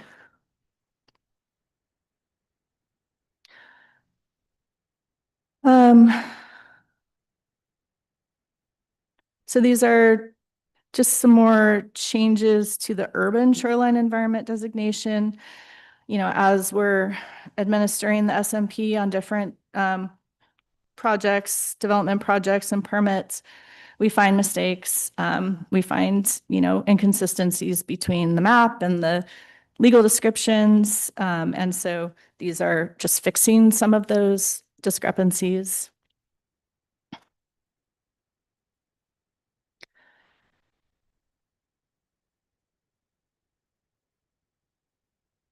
Chapter 5 has, we're still in the shoreline environments and associated policies. So table 5.12 is the shoreline use and modification matrix and development standards. So it's kind of like our permitted use table that we have in the zoning code, but it's for shoreline, the different shoreline designations and uses that are allowed within each of those. And this is proposing some changes to that to address above water aquaculture projects being allowed as a conditional use in some limited circumstances. I think there's some uses that are occurring, and I don't know if they are anymore, but there's like sea cucumber, some sort of sea cucumber use that was occurring in one of those canneries. And, we thought it would be good to address that type of use in the SMP and make it clear that above water aquaculture isn't the same as in water aquaculture, and create some special rules and procedures for allowing that type of use on existing overwater structures. We're almost done. So chapter 6 includes all of the environmental protection general regulations for properties in shoreline jurisdiction. 6.5 includes our vegetation conservation standards. So these are regulations that apply to every new development within shoreline jurisdiction. There are requirements for preserving, retaining existing vegetation that is, close to the ordinary high water mark, which is the most beneficial for those shoreline resources and functions. And those are in our existing SMP. So it talks about conserving and replanting and maintaining newly planted shoreline vegetation to improve functions and values. The changes that are proposed are for consistency, just referencing the consistent height of new trees that are planted. There were some inconsistencies there. And then also a requirement that subdivision of land not require significant vegetation removal. And then we also updated our allowances for tree and vegetation trimming within the shoreline setback, clarified those and added some restrictions and clarifications that new vegetation removal within the shoreline setback is not allowed to create views. Maintenance of existing views is permitted, but not to create new views. And so we clarified that in the SMP and then also added some new, if I'm recalling correctly, some new submittal requirements so that when people want to propose vegetation maintenance within shoreline, it identifies what is required to be submitted as part of the application. Dr. Martin. Regarding that tree and vegetation trimming, that was a pretty big issue. I think it was last year on the Guimas Trail where some pretty major trimming, if you want to call it that, took place. Are there teeth to that is there teeth to that regulation? Because they really did a number on that trail. Yeah, that was not a great outcome. And yes, there are teeth. There are, the permitting and review provisions are there to make sure that what's being proposed is consistent with SMP.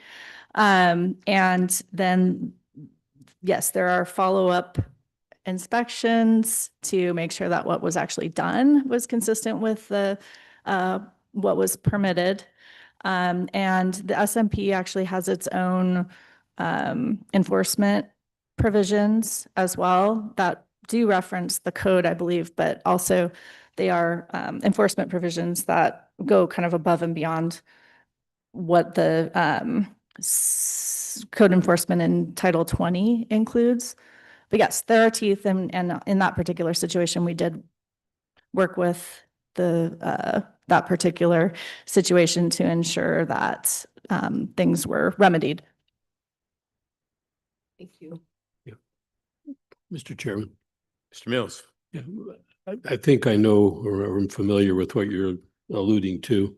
And my understanding is that was part of a 3-year cycle and a 3-way agreement between the Homeowners Association, easements on individual properties along there, and the city, that the planned work was approved by all parties, but the execution of what was approved was where the failure occurred. So I won't disagree. Yeah. I mean, it was reviewed, it complied with the requirements. And yes, there are certain areas within town where prior to the current SMP, projects were approved with a different legal agreement, private or a native growth protection easement agreement that allows for the different property owners in certain areas to manage and maintain. It kind of spells out what is allowed and on what timetable, and so those still apply in those situations. This also applies to those situations, as well as any new applications that aren't covered by those NGPE easements. Those are only in a couple different areas of town. Yeah, that's one of my overriding concerns is we seem to have a hodgepodge along the channel that's kind of developed individually or organically, to excuse the pun, so that we have a real inconsistency as we go along the channel. So I hope that what we're doing here is trying to, as we evolve moving forward, get better consistency. Yes, I mean, I think that what's intended with the amendments is to clearly identify what is required for somebody that wants to conduct that type of maintenance and, requires, we'll get into more detail about specifically what the changes were, but it was intended to say, yes, a permit is required, or an authorization from the city is required to do this specific type of work, even if you're not clearing, if you're just trimming trees, that still has an impact on functions and values of the shoreline. So it requires review for consistency with the SMP. And so we also wanted to make sure that the types of, techniques that are used are those that will maintain the health of the tree, and there are certain requirements for the amount of limbs that can be removed within a certain amount of time. It gets very detailed, and it's complicated to administer, but it's important, to get that right. The problem with vegetation is once you cut down a tree, it's pretty hard to put it back. Yep. And so it's almost requires, in this example we were talking about, it was an execution problem. All the parties agreed, and then the execution failed. And they did come back and try to remedy the damage. But it almost takes real-time supervision on the execution end. Because like I said, if you cut down a 75-foot tree, yep, you can't put back a 75-foot tree. So yeah, it's a tough one. So I'm sure we'll have more discussions about that particular area of the amendments in the future. The other thing that I wanted to talk about was just integration of the critical areas regulations into the Shoreline Master Program.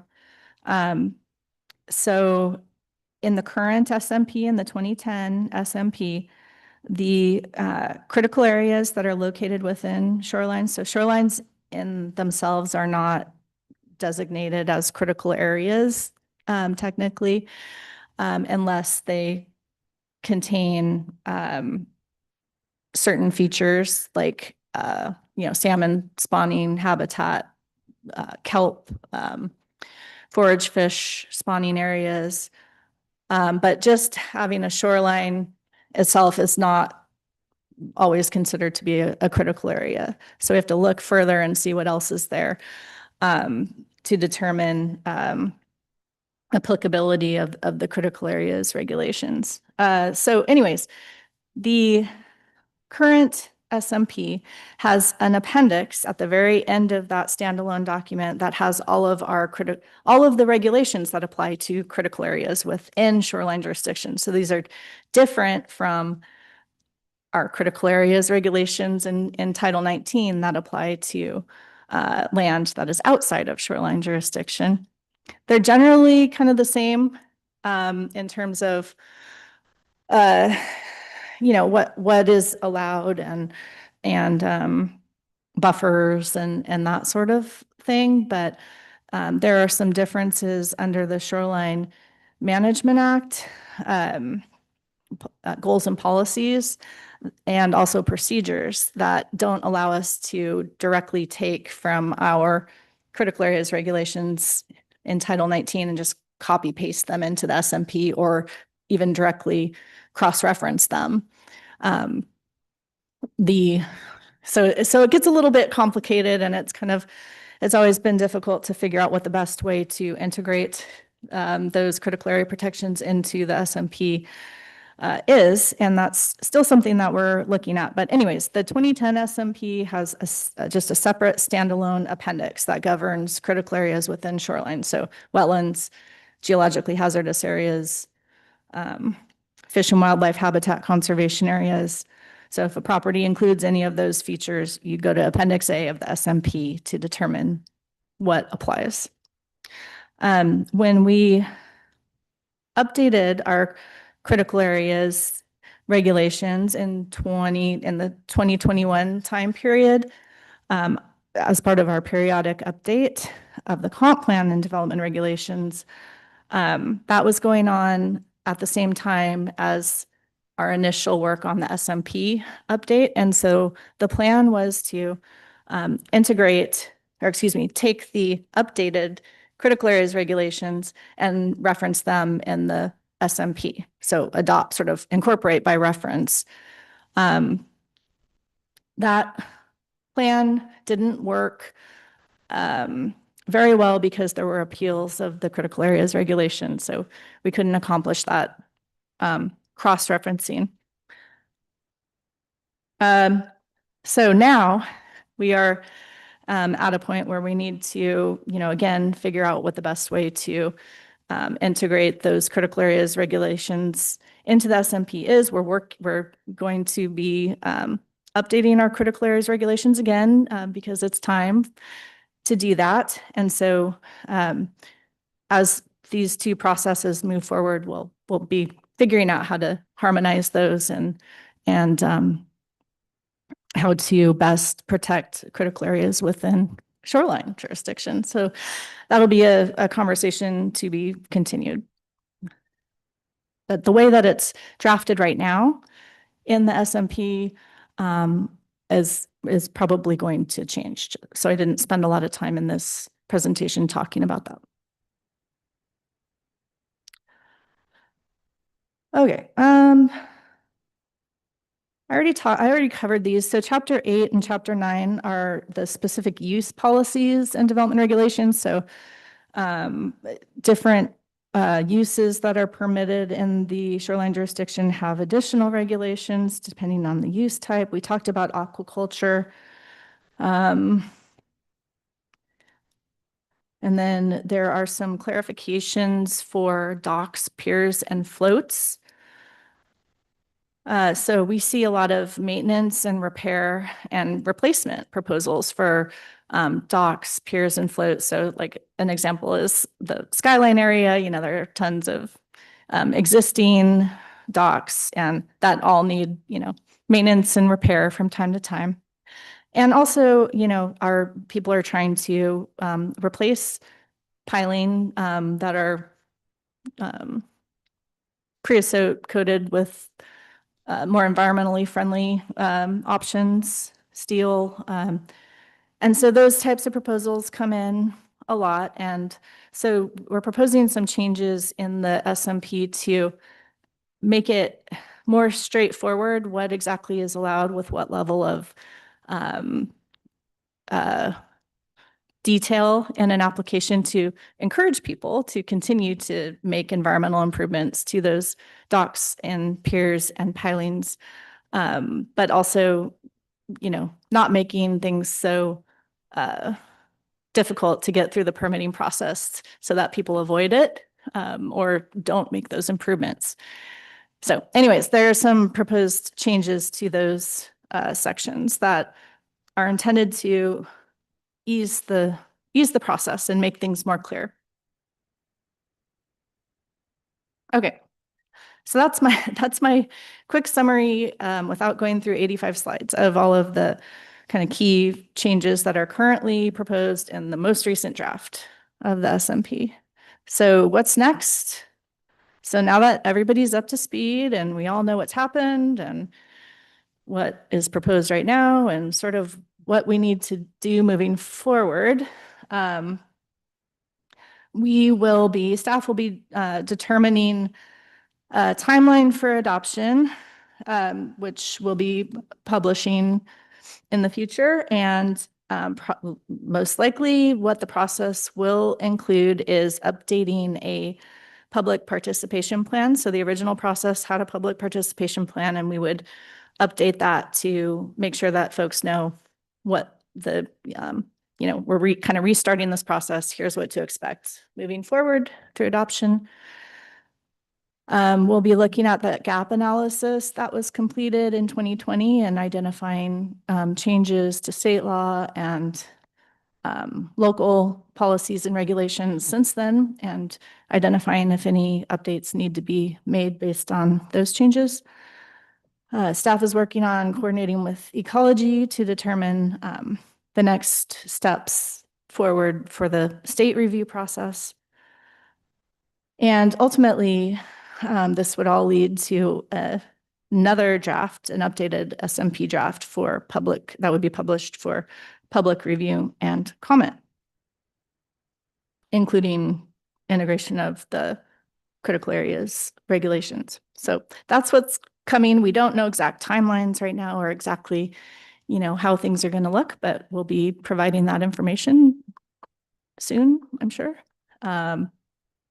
Just for Planning Commission and members of the public, there was a webpage specific to the SMP update that was developed back in 2019 when this process was started, and there are all of the documents that were produced associated with that process are accessible on that webpage.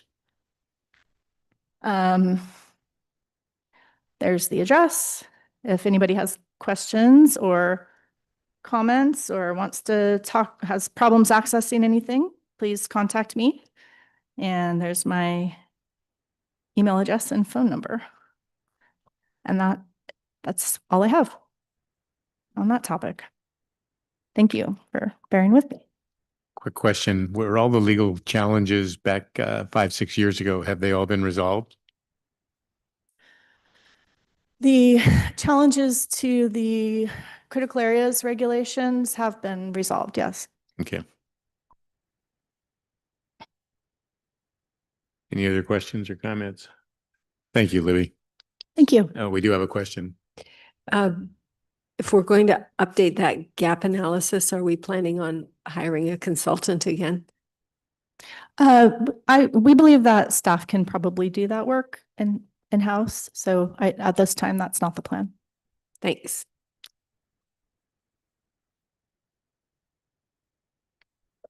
Great, thank you. Planning Department update.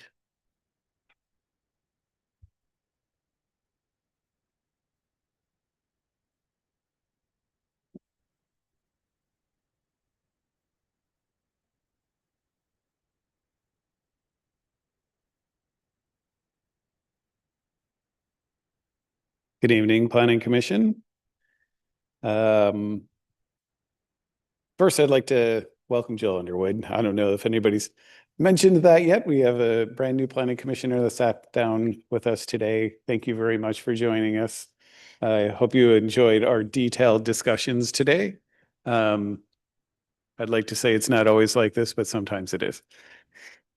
Thank you, Libby, for explaining the restart of the Shoreline Master Program update process.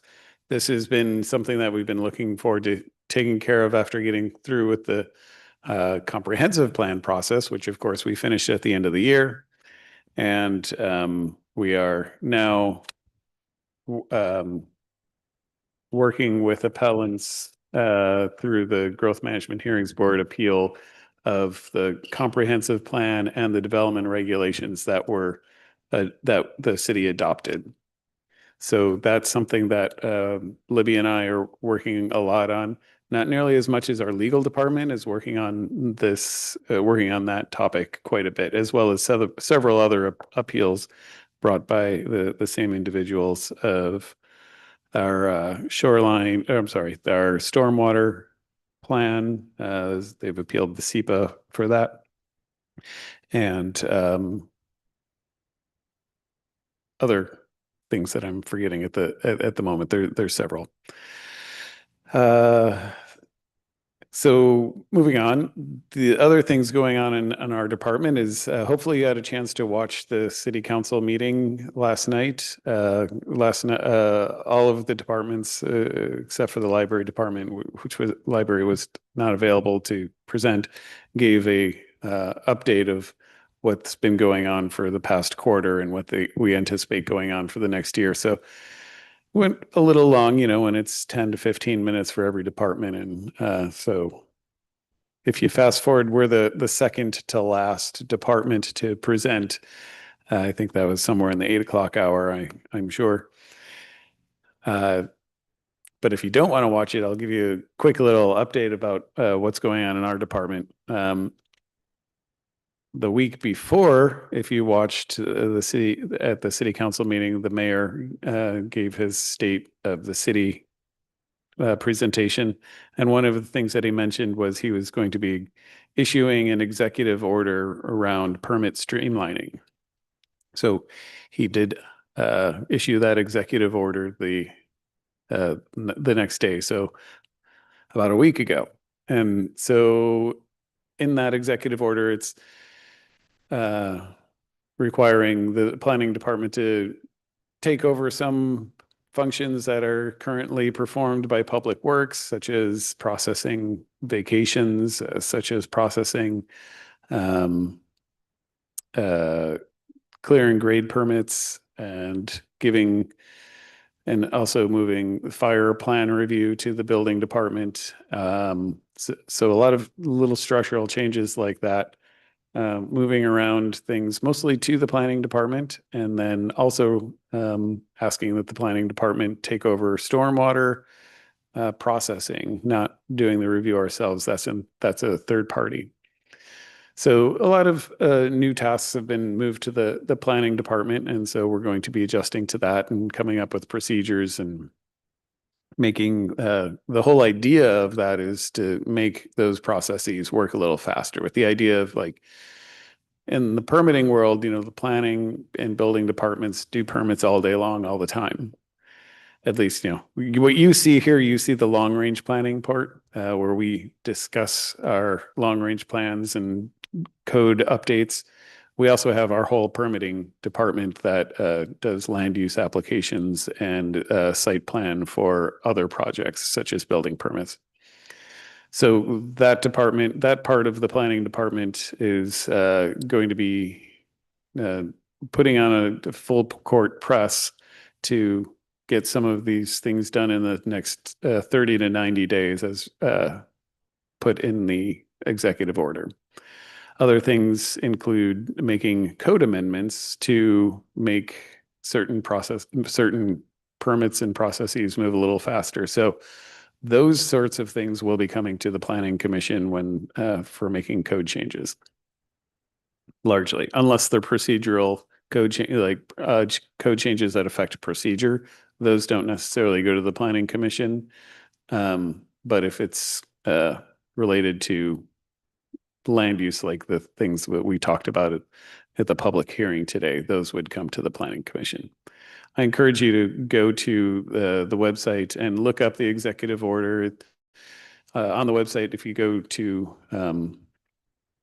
under mayor, so under governing tab to mayor, and he's got a couple of executive orders there, and this is the 2026-02. So that's what we're doing. So I spoke a little bit about that at the city council last night. I also spoke a little bit about some of the things that the permitting department's already been doing to improve permitting streamlining. And largely what we've been able to achieve over the past several months is building up the internal permitting process of SmartGov. So what our departments see when interacting with our permitting software, it's not really software, it's an application, but how it works internally, and making sure that all of the functions are there that we need to make the system flow properly. Now now we've got that mostly tightened up, staff's moving on to working on the external facing things. So we're in particular, they're working on checklists for all of the different permitting types. And those will be documents that when an applicant submits for their permit, they'll have a checklist that they can go through before they actually enter the portal and start checking boxes and filling in fields and uploading documents. So it helps people understand what they're going to be submitting before they actually go into the portal and start having to do things online. In addition, it just makes it a little more understandable process. We'll also be making improvements to our outward facing web page, and as possible, improving the user interface of the portal, as well as the steps to get there, to making documents available for people that are applying. So improving the user experience is the end goal of that.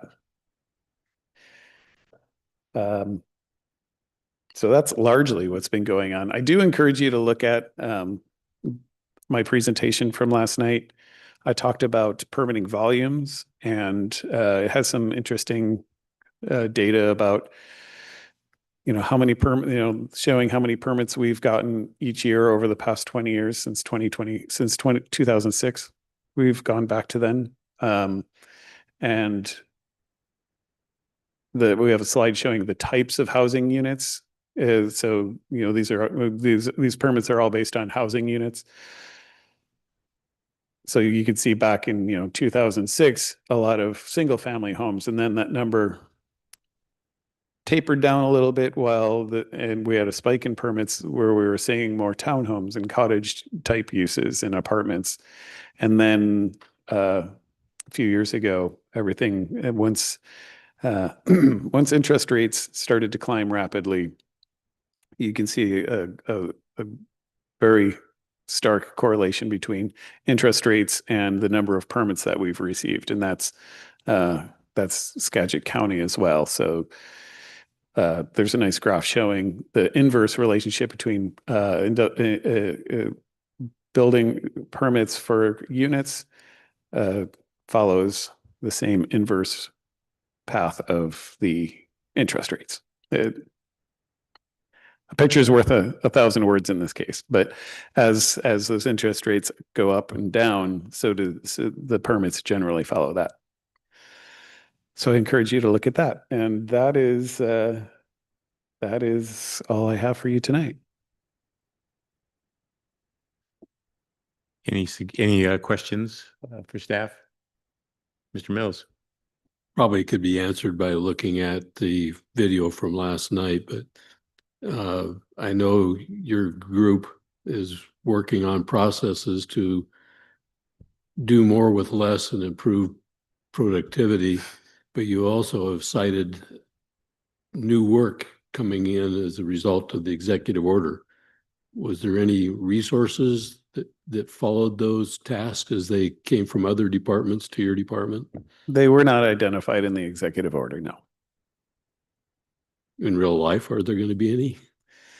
Well, I mean, it's kind of shifting work. So a lot of the things don't necessarily cost much, but I think, we're keeping an eye on the additive effect of, having more work in the planning department. Does that require additional staffing in the department? And so we're definitely aware of that and keeping an eye on how that's going to affect our ability to continue to offer services.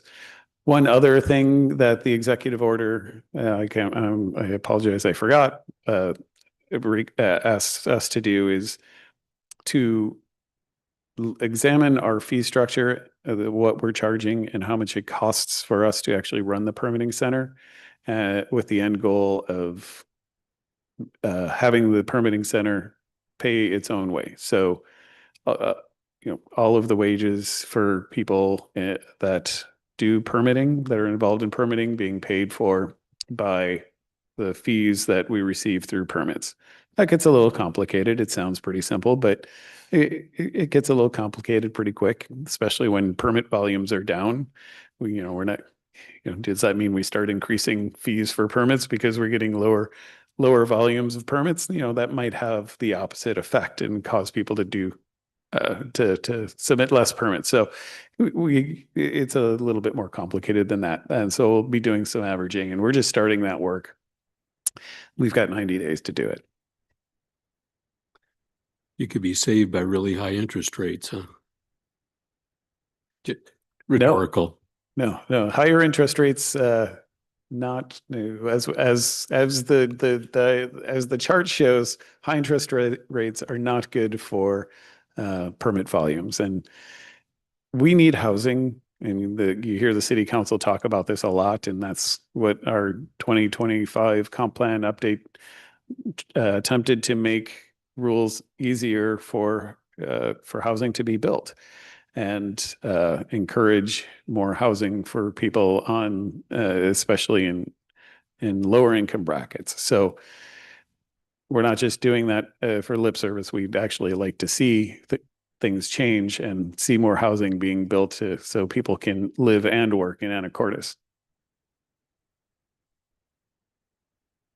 The mayor did point out that it's sure nice to get sales tax on construction, and when construction isn't happening, it's also measurable in the revenue rolling in. So not only the permits, but the sales tax that it generates. To the extent we're successful in having the permit fees cover the cost of processing the permits, then you Yeah, but the live city on. would like that sales tax for all the other things it does also. Yeah, Commissioner Drusky is exactly right. Traditionally, sales tax received from building materials, from the processes, people actually building and buying materials in town, delivered to town, because the sales tax is at point of delivery. So if it's delivered to Anacortes, that's where the sales tax is collected. So the city does see an increase in sales tax, and that's really one of the more significant sales tax is one of the more significant drivers of our general fund, which funds most of the portions of the city. Not to say that, the planning commission or the planning department is tasked with increasing sales tax but it is a nice benefit, and it is something that is necessary to sustain the government services. On that happy note, maybe we'll call it an evening. Or Excuse me. We need to address Ryan not being here today. I'm sorry. Ryan being Oh. absent. We need to vote on that. Did anybody know where he is, or did he ask for an excuse? We haven't heard from him, so I guess we're not being asked to excuse him. Can we excuse him after the fact, a month from now, the next meeting? I don't think so. Okay, in that case, his absence is noted and he's not excused. Thank you for bringing that up. All right, so we're adjourned at 8:22. Thank you, everybody. Nice to have you here. It's probably the longest meeting we've had in quite a while. John lied to you.